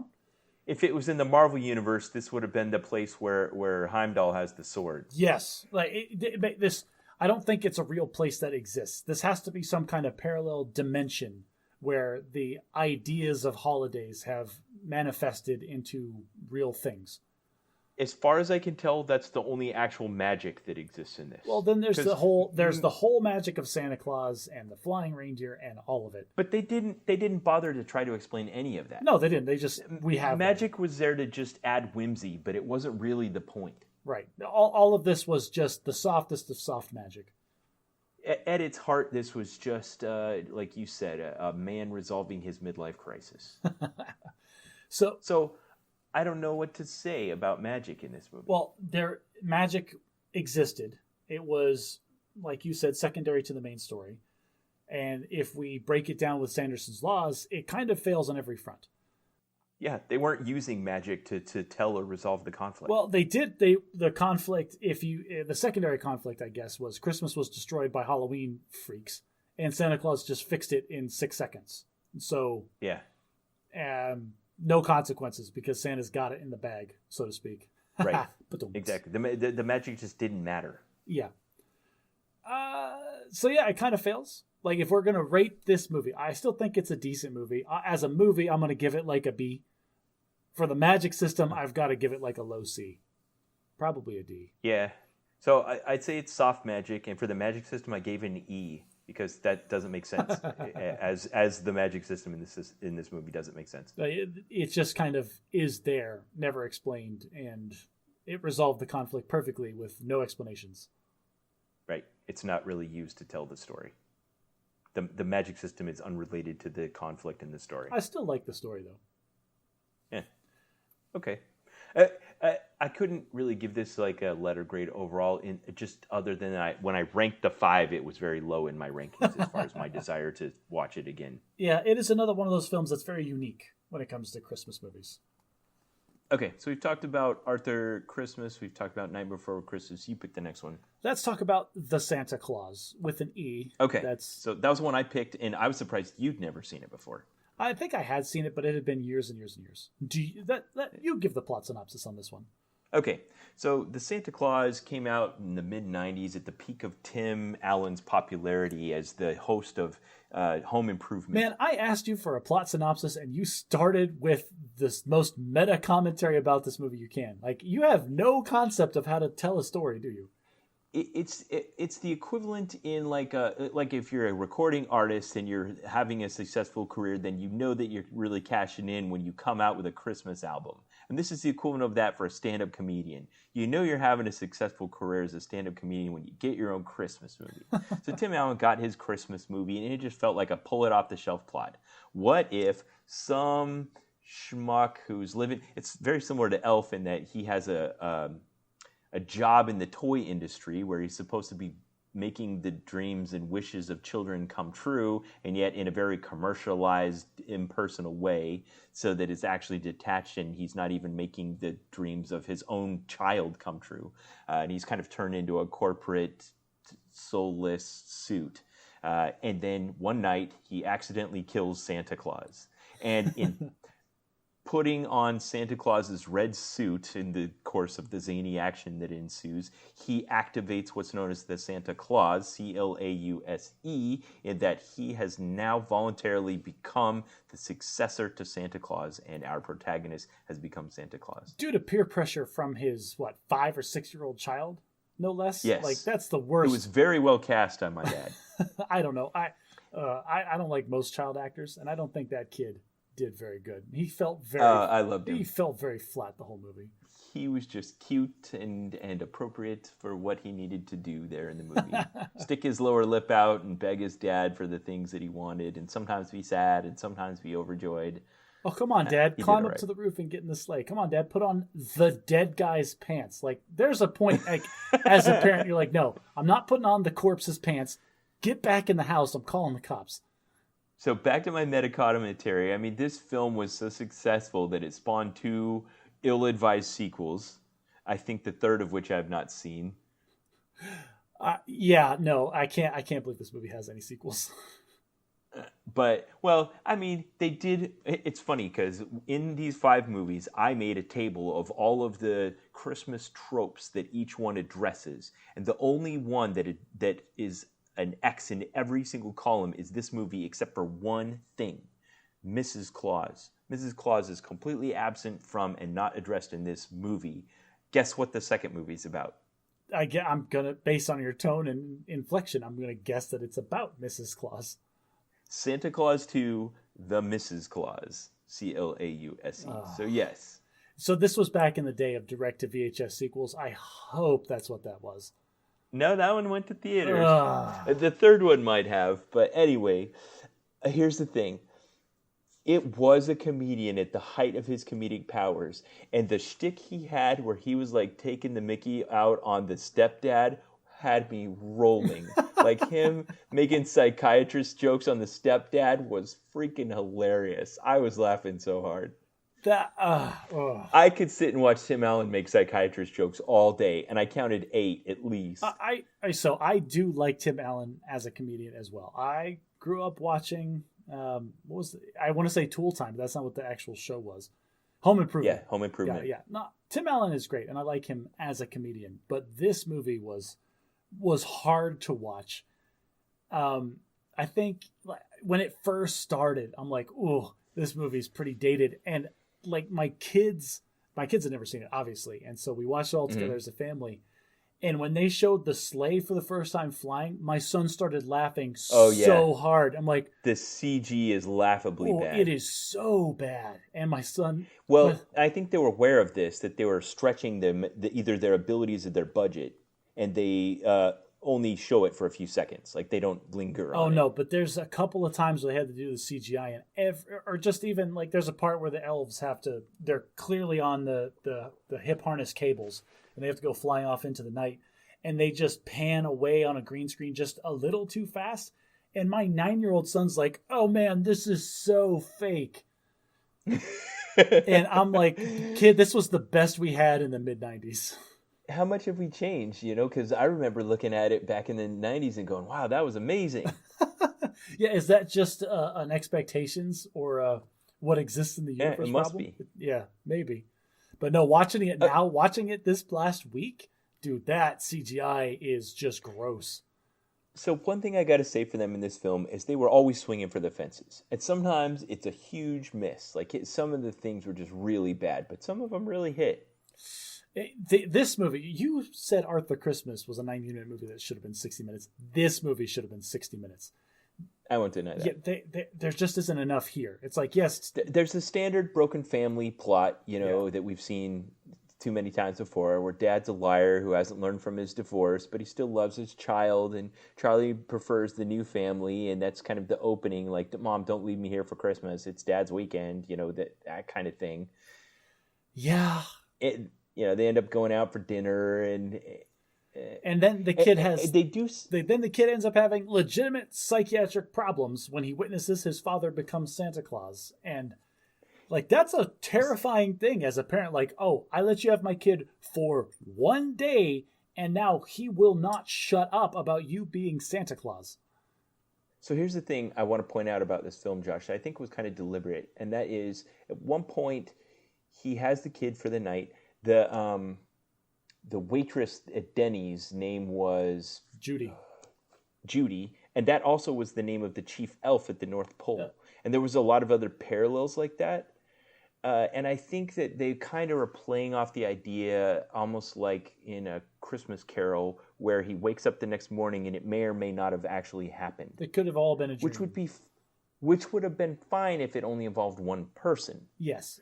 But the fact that it also involved Charlie really made it just messy and complicated and not play out well. Well, and so that also goes out the window when my son, again, 9-year-old son, pointed out that, like, oh, was it all just a dream while we were watching this movie? But then the comforter falls away and Tim Allen's wearing those silk red pajamas that he was not wearing the night before. My son goes, oh, it really happened. Yeah. So of these 5 movies, 3 of them, the protagonist wakes up the next morning and wonders if it was all just a dream. Okay. So, yeah, that's a thing apparently with this genre. Well, if you were an adult and you had an elaborate hallucination of delivering, like, how many toys did he have to deliver, Ben? How long did that take? Yeah, he did the whole night. That's not a whatever. All right, so I've had some dreams that felt very real at the time, but the next morning, it is clear by miles that it was a dream and it was not real. So All right. I've never been subjected to this idea, or I never like bought into the idea that you could have a weird experience in real life and then somehow think it was a dream after the fact. Yes, yes, and it really bugs me, but I don't know that writers are good at figuring out how to actually deal with this. I started a timer on this because it annoys me when movies do this. You have a protagonist, they get thrown into some exceptional magical circumstance, and instead of trying to assimilate the information, they spend an inordinate amount of time in denial. Yeah. This isn't really happening. This isn't true. This can't be like this. They're flying through the air. There's magic everywhere. They're at the North Pole. There's elves. There's toys. There's castles. It occupies the whole night. All this stuff is happening, and they're still sitting around going, I can't believe this. This can't be true. This can't be happening. Another magical thing happens, and they go, that can't be happening. And after a while, I just get annoyed at it. Like, come on, man. Just start assimilating the new information. I think it's like they feel that they, I don't know, are... Why do they do that? Because I think, like, so imagine, I actually thought about this while I was watching this movie. It's like, if this was happening to me, would I be doing the same kind of hardcore denial shtick? Right. At one point, do you actually start actively trying to assimilate the new information instead of continuously denying it? But here's the thing. I realized that if I was experiencing the things that Tim Allen was experiencing, I would be torn between either this can't be true or I've gone completely insane. Like, because all experience that I've had for my entire life up to this point completely negates and says nothing that is happening right now can ever remotely have ever existed. So I've either had so there's the three options. Either this is not happening, not real, and then everything that I know and understand about myself and the world is still true, which is the easiest to digest psychologically. Or there is, like you said, something out in the universe that exists that I don't understand, that I have never experienced up to this point, which you would immediately assume is a very low probability because you would have experienced something like this before. Or you have gone completely insane and you can't trust a single thing you hear, see, touch, or smell anymore. So, but again, even if that's true, what's the point of resisting it?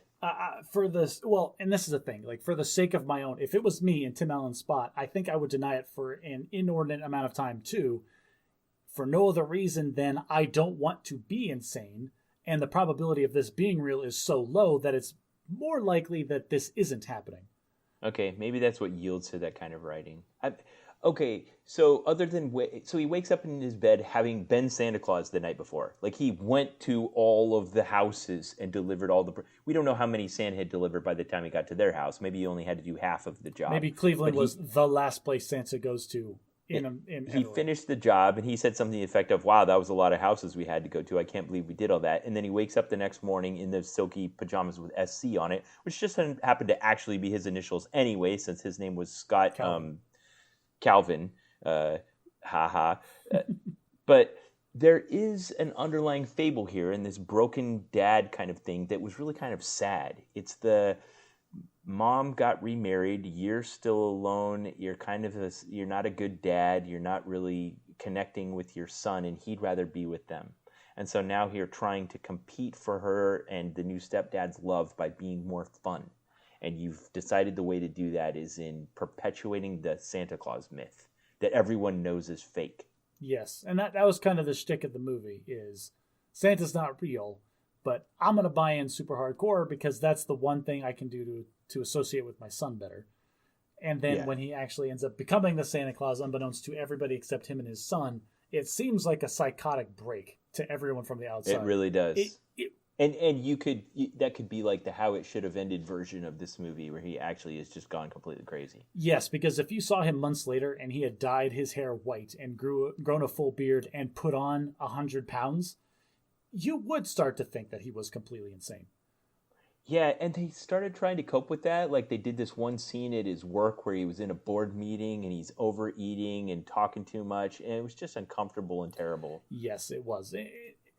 He's like in sweats or whatever. It's like, all my suits at the dry cleaners went bad or whatever. It's like, yeah, and he's just telling lie after lie after lie to try to explain all this. Yeah, it was not good. And honestly, in a really cutthroat corporate America, like if I was the boss, it would be irresponsible for me not to call him into the office. Like, dude, you put on 80 pounds in a week. Are you okay? What's going on?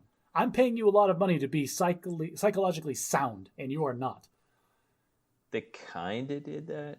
You didn't get fired. I don't know. I mean, fat shaming wasn't named yet, but they were definitely flirting with it. They also don't address the fact that he disappeared from the real world at Thanksgiving? Like he was abducted to the North Pole to get Santa training? Like, did he lose his job? Who's paying his rent? There are a lot of bills going unanswered at this time. So this movie was kind of schizophrenic, and there was those movies where it was just kind of flat, and the ideas weren't hitting, and then there were ones where it was really poignant. Like I said about how there was this fable about the struggle that happens when families get broken and reconstituted. There was also a scene early on where, before he'd become Santa Claus, when his kid was like, Charlie, sometimes believing in something means you just believe in it. And Charlie goes, you believe in Santa, right, Dad? And he goes, of course I believe in Santa. And Charlie wants to believe, and then if Santa doesn't exist and they've just had this discussion, it's very similar to everyone's experience with the Santa myth. But then the movie goes off the rails in that he actually does exist, and then they try doing the thing where they got to answer all of the list of the Santa problem. So now, reindeer fly in a chimney's pier where there weren't one, and this magic bag is like a hole in the space-time continuum where you just pull anything out of it. Time doesn't matter.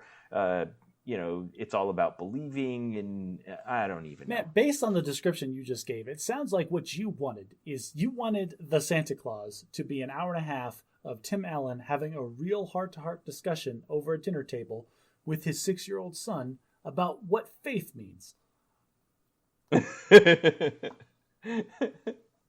This movie had a lot of charms. I would say it had about a 2-to-1 charm to annoyance ratio. You see, I'm the other way around on that. Like, for every time that I felt like, oh, that's cute, there was 2 other times where I was rolling my eyes like, oh, kill me now. I think that's why we make a good host and co-host of this program. The pun in the title, little touches like the fact that the ladder on the side of the house was the rose such a clatter. Why? We wasted 30 seconds on a bad pun. Like, I love dad jokes. I love dad jokes. But the rose such a ladder company, like, just kill me. Come on. Tim Allen, he wasn't playing a character. He was just himself in the grand tradition of comedians playing themselves in Disney movies, a la Robin Williams as the genie or Eddie Murphy as Mushu in Mulan. He was just him. Yeah, you can't cast Tim Allen and ask him not to grunt on the movie at some point. And I can't remember when he did, but I'm pretty sure. Oh, he said that that was his ho ho ho. It was ho ho ho after he delivered all the toys. Nice. Good job remembering that. Here's one I want to say that is, I thought in this movie exceeded the others. Every other iteration of elves in these movies was creepy. In this one, I liked it. They were all children. That makes it way creepier than other elves. They were children with old souls, and they spoke like old souls. I don't know. There was Bernard, who was legitimately taller and older and even more fed up with Christmas than all of the other old elves were. I liked it. I like this way the best, other than them just being like creepy, tiny people that of uncertain origin. They were just hard no, because there was creepy sexual tension between Tim Allen and Judy the elf when she gave him the pajamas. Like, he almost asked her out, and she had to tell him, I have a boyfriend. Like, that's just too much. In any movie where an 8-year-old girl has to tell a full-grown man, I have a boyfriend, there's a problem. Yeah, I mean, this movie, it had an obligation to tick all the boxes of Santa lore, and it did. There was the milk and cookies thing, but don't finish all the milk. There was the gray hair and the beard, and he became a jolly old elf. I love the scene when he's at the doctor, and the doctor is listening to his heart, and it plays Jingle Bells. Which, okay, thank you for bringing that up. Worst doctor ever, by the way. You're like, dude, lay down. I'm calling the ambulance. Yeah, seriously. Like, I don't know what's going on, but you need to see a cardiologist right now. Stat. Yes, That's time for the that's word time for stat. stat. It's like, As bad as the CGI was, the makeup was good. Like he really looked like the gray hair and beard and yeah, the fat, fat and it suit was was good. legit. Like he did seem like he was a chunky guy.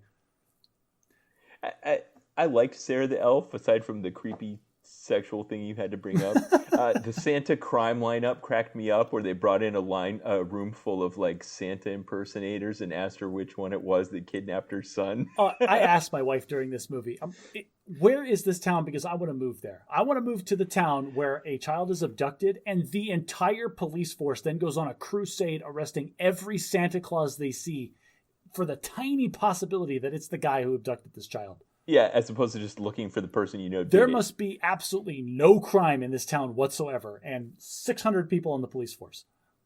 Yeah. There was this ongoing joke of the stepdad wearing like these ridiculously hideous sweaters. Could not get enough of that. I lost count of how many terrible sweaters he wore, but it was You see, fantastic. that to me, that was a bad point because that is, all right, how do you make a character in a story? It's like, oh, well, we have to have a person that says words. Okay, but they just seem like a cardboard cutout. What makes them a person? We'll make him wear terrible sweaters, and that's his whole identity. And so it's like, I don't know. I feel like they just had that character as a cardboard cutout, and they needed to have one thing to justify his existence as a real person. Yes, but like I said, this broken family competing for the love of a child thing has been done a million times in a movie. And is that character ever well developed? The other The person? one that you're supposed to hate as the audience. Yeah. Yeah, I guess you're right there. So, there were other annoyances. This was the only movie of the five with fart jokes in it, and I can just do without that. They cut the hinges off of a jail cell with tinsel with no explanation. There was a minute there where Tim Allen's standing around just making up ridiculous lies about all the stupid stuff that's happening, and he sounded like Jim Carrey in Liar Liar, and I thought, he should have just left that to Jim Carrey, and I looked it up, and this movie actually came out predates 4 years before yes, that one. very much predates Liar Liar. So I guess Liar Liar was channeling Tim Allen in Santa Claus when they came up with that. All right, I didn't like this movie at all. Let's grade it and move on because terrible Okay. movie.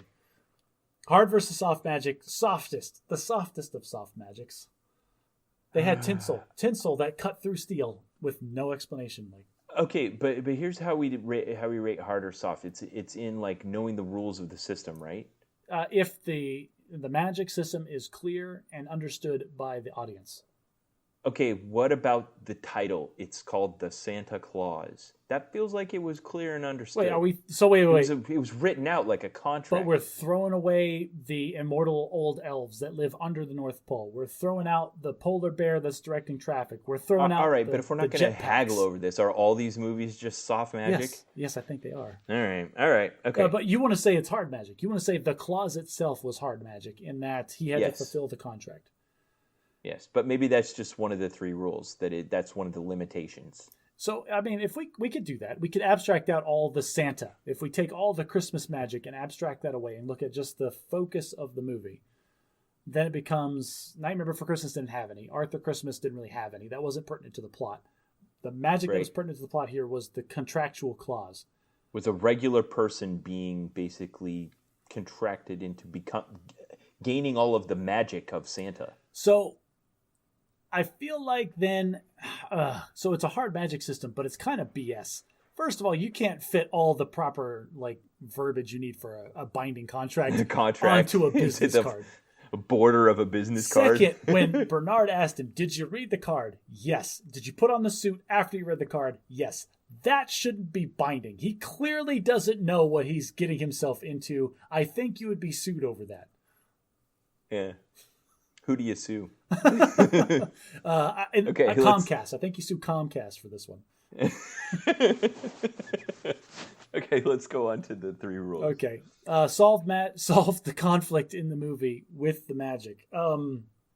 Was the conflict just that he was a psychopath that didn't think he was Santa but ended up being Santa anyway? I don't know. In the end, just like it was about his ex-wife accepting him and his son loving him again. He completely rejected the fact that he was turning into Santa Claus until he shook that magic snow globe that Charlie gave him, and he saw the little animation, and then his character changed 180 degrees. You're right. everything that happened to me in that night was real, and I just need to completely embrace this in the best way possible. I say no. That's ridiculous. Nobody has ever changed their whole personality that way, that fast, ever. Yeah. Okay. All Limitations more interesting than the capabilities. No. Yeah. We're just pulling stuff out of a hat. Like, oh, he got arrested. What do? We get the jetpack elves with unexplained magical tools to go save him. Yeah, special. I don't know what to say. Special ops elves coming out of nowhere and just being charming, but looking like they're on wire harnesses. That was just like, why? Why do we even? Never mind. Like, I just groaned the whole time those elves were on screen. I'm okay. shocked that they were not shot out of the sky by police officers. Because these are the hapless cops that were just lining up mall Santas to see if it was one of them was just kidnapped the child. Yeah. Expand. Like it was a murder instead of a kidnapping. Expand on what you have before, adding something new. I'm going to point at the jetpack elves again. We are 80% through the movie, and we need to resolve a problem. Jetpack elves. Okay, so give it a grade. Oh man, this movie, it's got to be a D. Like, the only reason it's not an F is because Tim Allen was funny. Yeah. Okay. I gave it a B, and that was just based on me basing my fact that it was a hard magic system just solely based on the fact that we have a regular person getting roped into becoming Santa Claus because of the contract. You're biased because you like this movie. The same way I'm biased because I like Arthur Christmas. I only barely just liked this movie, but yes. All right. Okay, so what else do we got? We have here? the Polar Express and Die Hard fell off of the list. And Muppet Christmas Carol. We'll do Muppet Christmas Carol last. Let's talk about Polar Express. So Polar Express is another one of those movies that I honestly don't recommend your kids watching if they're under 8 or 9, because the movie goes from fun and jolly to really bone-chillingly creepy at the drop of a hat. Yeah. This kind of has the air of a modern classic. Like, as I've mentioned it to people around me, they would get reminiscent about it because anyone that is under, say, 40, this was like the movie that their teacher put on the Friday before Christmas, and they watched together in school. I don't know. My teachers always put on A Christmas Story. Well, there was a lot of people I talked to that this was the one. It was based on a Caldecott, a winning book. But the thing is, it was a 32-page picture book that they turned into an hour-and-a-half long feature film. It feels that way. And that's begging for inconsistencies and problems. What are you talking about? What, like the train car full of creepy marionettes, or the Tokyo drifting across a glacier somehow in a train? It's all just now, again, this is another movie where like the magic gets abstracted away. Like in the middle, there's a bunch of peril and conflict and stuff, but at the bookends, it's just a wise grown-up teaching one or two kids important life lessons that they can carry with them for the rest of their life. Right? I mean, I guess so. Just believe because you want to believe, because believing makes your life more magical, I guess, is kind of the point that came across here. They started off in the beginning with the little girl that's the main character. I can't even remember his name. His little sister, basically doing what you said. All kids know that the problems with the Santa problem. She's like, the sleigh would have to go faster than the speed of light, and it would have to be the size of an ocean liner, to carry all the gifts. I mean, they're admitting right up front that none of this works. Right. And then they kind of establish that our main protagonist's problem is that he doesn't believe. What do you need to believe in, and what is it important to believe in? I don't know, because I think that is a more important question than belief isn't binary. Do you believe or not believe? It's do you believe in the right things to the right degree? So that's kind of the struggle that our protagonist has, is what is there to believe in? No, I think that's what he should have. It felt like the movie was just saying he needs to believe. That was what that's what the conductor punched into his ticket at the end is his lesson. As if they hadn't beat us over the head with each of our 4 protagonists that they had's lessons enough. At the very end, they all stand in line. The conductor punches their ticket and shows them on their ticket, this is the lesson the movie wanted you to learn. So, yeah, like in your face. I do have to say this movie does have its upsides. There are some genuinely fun and enchanting scenes. I personally cannot get enough of that hot chocolate song and dance number. Just love it to death. You're being sarcastic. I'm really not. That's my favorite scene. You can ask anybody in my family. I will watch that twice whenever I watch it. You got it. Hot chocolate. I can't get enough of Tom Hanks like pseudo rapping. Wait. I gotta know. Have you ever served your children hot chocolate and done an impersonation of that? So we live in Arizona. The coldest it gets here is 70 something. Okay. I personally don't serve or make a lot of hot chocolate, but I promise you this: right. if I ever do, if I ever have hot chocolate in my hand, I can't say hot chocolate. I have to say hot chocolate. Well, there's a problem, like I said, when you take a 32-page children's book and you turn it into a full-length feature film, where you take something that was just kind of mysteriously magical, and then you have to kind of flesh out the mechanics of it. Yeah, this is why books are better than movies, because however you fill in the details in your mind are going to be 10 times better than what somebody's going to show you on a screen. Yeah, and the fact that like this train's coming through the neighborhood where there weren't train tracks to begin with, like it all begins or ends with that. Like, does a train need train tracks or not? Oh, in this movie, clearly not. Like, so are we defining the magic of the train? Because, I mean, we have the train that goes where no train ever should go. Let's not even talk about the gradients that it goes up and down. Yeah, gradients. Oh, my gosh. The terrain that it has to surmount. The hobo, who may or may not be a ghost. I know, actually. That wasn't even in the book. I don't even know why that character existed. It didn't really serve a purpose. How Tom Hanks is every character in the movie that's an adult, which I'm actually okay with that one.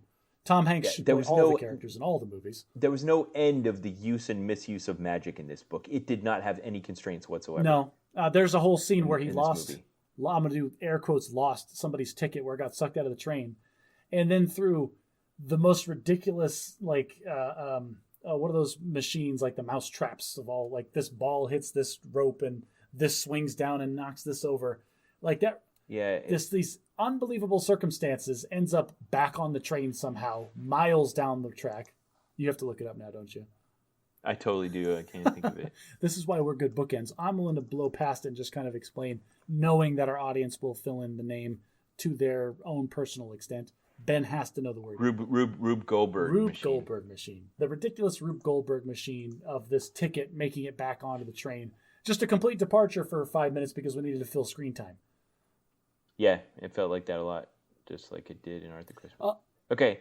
There's a roller coaster at the North Pole somehow that is like what those vacuum tube train sequences that turned into a ridiculous first person. Like I feel like there should have been a disclaimer on the screen, like, audience, put on your 3D goggles now, because it felt like they were trying to do a first-person, like, ride.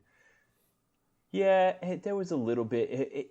This movie fell into kind of an interesting niche of movies like this, where the director and crew were exploring a new technology, and it gave them new tools that filmmakers have never had, and they got a little bit too enamored with their technology. That was one of the remarkable things about Toy Story, is that they weren't so enamored with the new technological ground they were breaking that they let it get in the way of good storytelling. So in this movie, you're referring to specifically, this was kind of at the point where 3D was becoming a cinematic thing. Yes. Yeah. It did feel like there was a few scenes where this scene exists to show off 3D. Yes. Okay. Yeah. It also suffered from some of the same problems as Santa Claus, where like our protagonist he's already at the North Pole, surrounded by numberless concourses of elves, and someone's saying to him, "Oh, you're a doubter." Like, what are we doubting? What are we still doubting at this point? Yes, you rode a magic train to the North Pole. You're surrounded by elves. I am an elf talking to you. There's the guy there. There is a sack the size of a skyscraper. How can you doubt at this point? What are we doubting now? Yeah, I mean, there was animals helping. The elves in this were really creepy. There's none of them do a good explanation of where the elves come from, or where they're going, or why they exist. Like those are questions better left unanswered, I think, Ben. I think this film did very good with the kind of sense of awe. It's a good example of the Christmas movie genre when it comes to just feeling awe about everything. Yeah. And like I don't know. At the end, like you said, the protagonist wakes up and it all could have been a dream, but there was still that hole in his pocket, and he did still have that magical bell that he could only him and his sister could hear ring because they still believed. That's it. I mean, there was just inexplicable annoyances in this one. Like the kid with the glasses that's the know-it-all that was obviously voiced by an adult. Like just spend a minute casting an actual child. No, because we want that nerd voice. Like that's the nerd kid. We got like I don't even know who that voice actor is, but he exclusively voices that character in different movies and films. I was like the know-it-all nerd. Oh, did you know what kind of train this is? Like everybody in this room wants you dead. Please shut up. Yeah, from the second he opened his mouth. There was peril, but it wasn't real peril. There was pointless action. It was way too long, and the disbelief went on too long. Like I said, we love Tom Hanks, but I think they loved him a little too much. And he was the conductor, he was Santa, he was the father, he was the narrator, and he was also Santa Claus, but he was also the father, and he voiced the father of the kid. I think that's kind of another one of those points where this whole thing could have been a dream, because in the dream, every adult male in it was the kid's dad. Yeah. Yeah, I'm done talking about this. As a movie, again, this is a movie. As a movie, it gets high to medium marks. As a magic system, it falls to pieces because. So if we take softest of soft, let's throw away all the Christmas Santa Claus stuff, and we're left with a train that defies all logic, science, and technology. Where does it come from? How does it work? What's the point? How can you steer on best ice? if you look at it as a self-teaching dream about the necessity of believing in things that deserve to be believed in. Okay, I get behind that. Like if we abstract the Christmas away, this is a movie about believing and or faith. Should you believe in things for no other reason than you should believe in them, and because they could enrich your life? Yeah, I like it. Yeah, soft magic system for the purposes of defining the conflict and establishing the lesson you just said. I think they did a good job using the magic system. You know what? I will say that too, because when he got the bell, it fell off the reindeer at first. He couldn't hear it at the North Pole. And then he had, like, he said it, like, I believe, like, he had to make a conscious decision to believe. So, yeah. And then he could hear the bell. I'm with you. Yeah. That was a good I'll give it an A-. I'll give it a B, just because the movie was weird. All right. That only leaves Muppet Christmas Carol. Now that we've gotten all the Santa Claus movies out of the way. All right. So we're abstracting all of the Santa away because there's no Santa in this one. So all we're left is this weird Dickensian guilt trip that this guy has, and on a bad drug trip. And the fact that we coexist with hand puppets and just act like they're equivalent existing. We have to abstract that away, because that is an assumption of every Muppet movie, that there are Muppets that coexist and that they're just like the rest of us. Yeah. The vegetables talk. Some pigs are gentlemen. Some pigs are eaten at dinner. We're not differentiating. That was a great example. I think we need to say here that this tale has been told and retold time and time again, usually without fail. They even did a version with Jim Carrey as Scrooge that was done in the style of the Polar Express with the CGI on top of live action CGI, whatever. They did a full live action version of this in modern times called Scrooged with Bill Murray. I mean, this. Yes. The tale of this is not, which is also good. But the idea is that the core story here is not necessarily anything to do with Christmas, so much as somebody who looks back on their life and regrets the person that they are. Yeah, and Christmas is a proxy here for just repentance. Not repentance necessarily in like a theistic sense, but just repentance of, can you reach a point in your life where you want to make a change? You know what? You look at yourself, and this has got to be, something's got to give. Yeah, and here the season of Christmas, the time of Christmas is the catalyst for the change, but it doesn't necessarily have to be that. In this movie, then, the magic system is that there are the spirit of his partners, because we have the two old guy Muppets that always come as a pair, that then explain he's going to be visited by other spirits that are going to take him on some self-discovery journey, some vision quest, hopefully, but probably fueled by peyote. Like, he just has this... the only way I look at this movie is that this guy had like a Bailey. super hard drug trip and felt bad about yelling at his number two guy right before he went home from work. Like that's how I see Yeah. this whole movie. Yeah, and you know, you could look at it all as the most fantastical of magic systems, or it could just be like he woke up the next morning, it was all just a dream. But you know what? It doesn't matter. The consequence of that, and this was an important distinction between this and the Santa Claus. He woke up the next morning and had executed all of Christmas as the big red guy himself. But it did matter because he still had to go on doing it, and he needed to be Santa Claus next year, and he had on the silk pajamas that he got from the North Pole. But in this one, Scrooge wakes up the next morning. He'd had the fantastical experience that night, and he didn't have so much as like an artifact to remind him of the journey he took. He could have dismissed the entire thing as a bad dream and gone on living his life the same way. It had to be an active choice and an ongoing choice to be the better person. You know, when Chris Nolan made it Inception, one of the main ideas in that film was, can you put a new idea into someone's head? And this was an exploration of that same concept. You know, someone who'd lived his life and had developed his identity from a very young age as being someone who's selfish and thrifty and, you know, insensitive and cold and calculating. Can they change that about themselves and become someone new? I don't know. And I think that's why this movie keeps getting remade, because that core right there, like you can abstract all of the Christmas out of this thing. And the idea that people regret the choices that they make in their lives, sometimes as they're making them, and they want to be a better person. And like just the courage and the ability to recognize and then be that better person is something we all want. Yeah, I think that's why it keeps getting remade. And you know, I have to say, I can't unrecommend any of the iterations of it. Like Scrooge, the example you give, just kind of a modern fable version of it. It's great. The Bill Murray version one, I love that one. This is my favorite of all the retellings of it.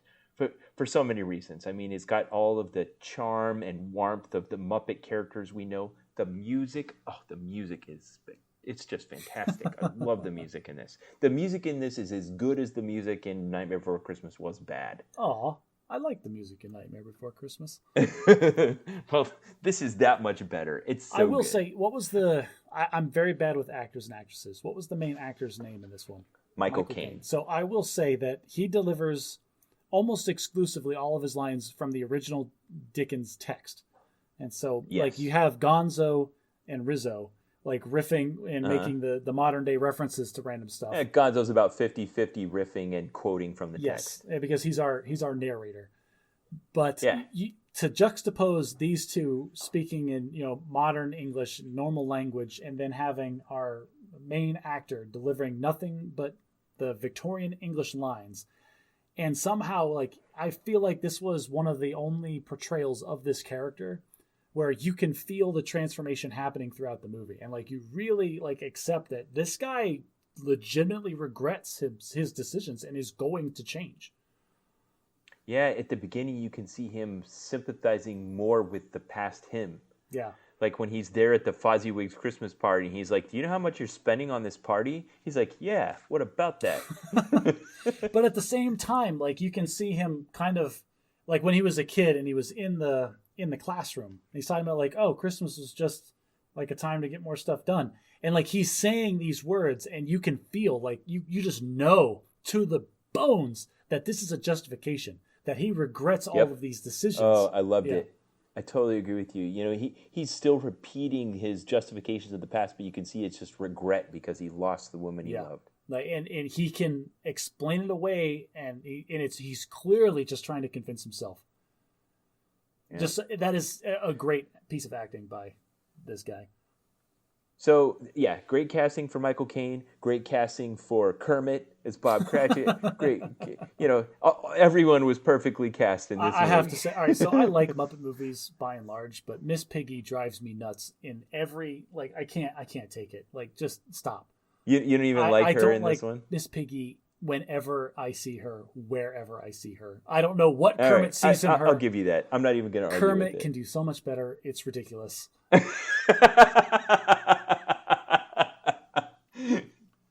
This self-absorbed, just I Okay, can't. you just shot a hole in my childhood because it's like one of the immutable truths of my childhood that Kermit and Piggy are destined to be together. But now that you say that, I don't know why. Because it's just portrayed that way. It's like Kermit loves Piggy but never really acknowledges it, and Piggy loves Kermit to death. Like, yeah, it's clear. All the Like ladies Mickey and Minnie feel like a yeah, but match. all the Donald and Daisy. Kermit should be universally loved. Kermit and Piggy, they can't even reproduce. They're not even the same species. Well, it's everybody should love Kermit because he is just the good guy, and he's just trying to do the right thing in all of his roles. He can do all better. of his iterations. And Miss Piggy is this self-absorbed, horrible person. Why does he love her? It's such an abusive relationship. I don't get it. I'm reading through my notes here, and the music is coming up in my head. It's just such good music. Oh my gosh, the music in that movie is so I'm sure you can name the composer off the top of your head or from your notes.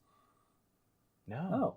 So you just No. All right, so this is it. Ladies and gentlemen, right here. You know that Ben Rich really, really loved something, and it transported him when he did not do the meta research to figure out where it came from. He just enjoyed it for what it was. That's a Miles Goodman and Paul Williams. I don't know who those guys are. But are you listening to what I'm saying? I'm saying this to listeners, but I'm saying this to you. Yes. You're pointing out the fact that I hadn't bothered to look it up meant that it took me out of it so much I didn't go meta I want on you it. to understand that I I am that. transported that way in almost every movie I watch. Except for the Santa Claus. I could not get into it. I was on my phone at the time. I think that's a good litmus that it took me out of my normal self so much that I didn't bother to do the meta research. There it is. That's the Mendoza line for Ben Rich right there. That's how you know he enjoyed it, when he didn't research it. I can't remember what Emily Cratchit's character is like in the original book. I've never read the original book. But Miss Piggy did what Miss Piggy does. She took the role and made it hers. No, she did the same thing that freaking Tim Allen did. Is she was Miss Piggy as. It's not this person being played by Miss Piggy. Miss Piggy Miss as Piggy Emily as Cratchit. This person. Yeah. Yeah. Okay. But Gonzo as Dickens. All right.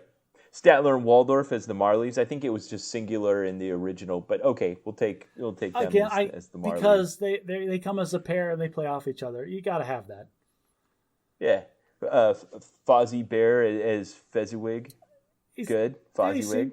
Easy. Yeah, that's pretty easy. I liked the bald eagle guy as the headmaster who totally broke the fourth wall and was like, the American way. Yes, and the American Dickens way. had to, like, I lean mean, in. the British way. It's like, there's a little Muppet joke there. I love the child actor that plays Scrooge in that scene where whatever it is that the ridiculous, eagle says, and then he goes, "Yes, headmaster," because that's one I always quote from that movie. Yes, headmaster. Yeah, even if your headmaster is a ridiculous American bald eagle before America was a thing. So, as a child, whenever I watched this movie, let me see, when did it come out? I want to make sure it didn't come out before then, and I'm remembering It wrong. came out when you were 24. And this is... in 1992, so I was 14 when it came out. As a child when I saw this, and now when I see it, I'm just enchanted by it. But I could never get into the stupid The Love Is Gone musical in the garden. Now, I'm going to get really controversial here because I've seen a debate about this breakout online. When Disney re-released this on Disney Plus this year, they'd edited that scene out. Which scene? This you don't remember. I watched it on it's Disney a scene Plus during the Spirit of Christmas Past when he goes and sees his past self meeting and courting. I forget the woman's name that he had fallen in love with, and was telling her they couldn't get married because he hadn't saved up enough money, his investments hadn't matured or whatever. And then that scene immediately after, in the original theatrical release and in the VHS release and in the DVD release, it had a musical number where they sing a duet about the love being gone. It's long and slow, and it really kind of is just this drag in the middle of the movie. Yes, that was not in the version of the movie that I just watched, because I watched it on Disney Plus, and that sounds terrible.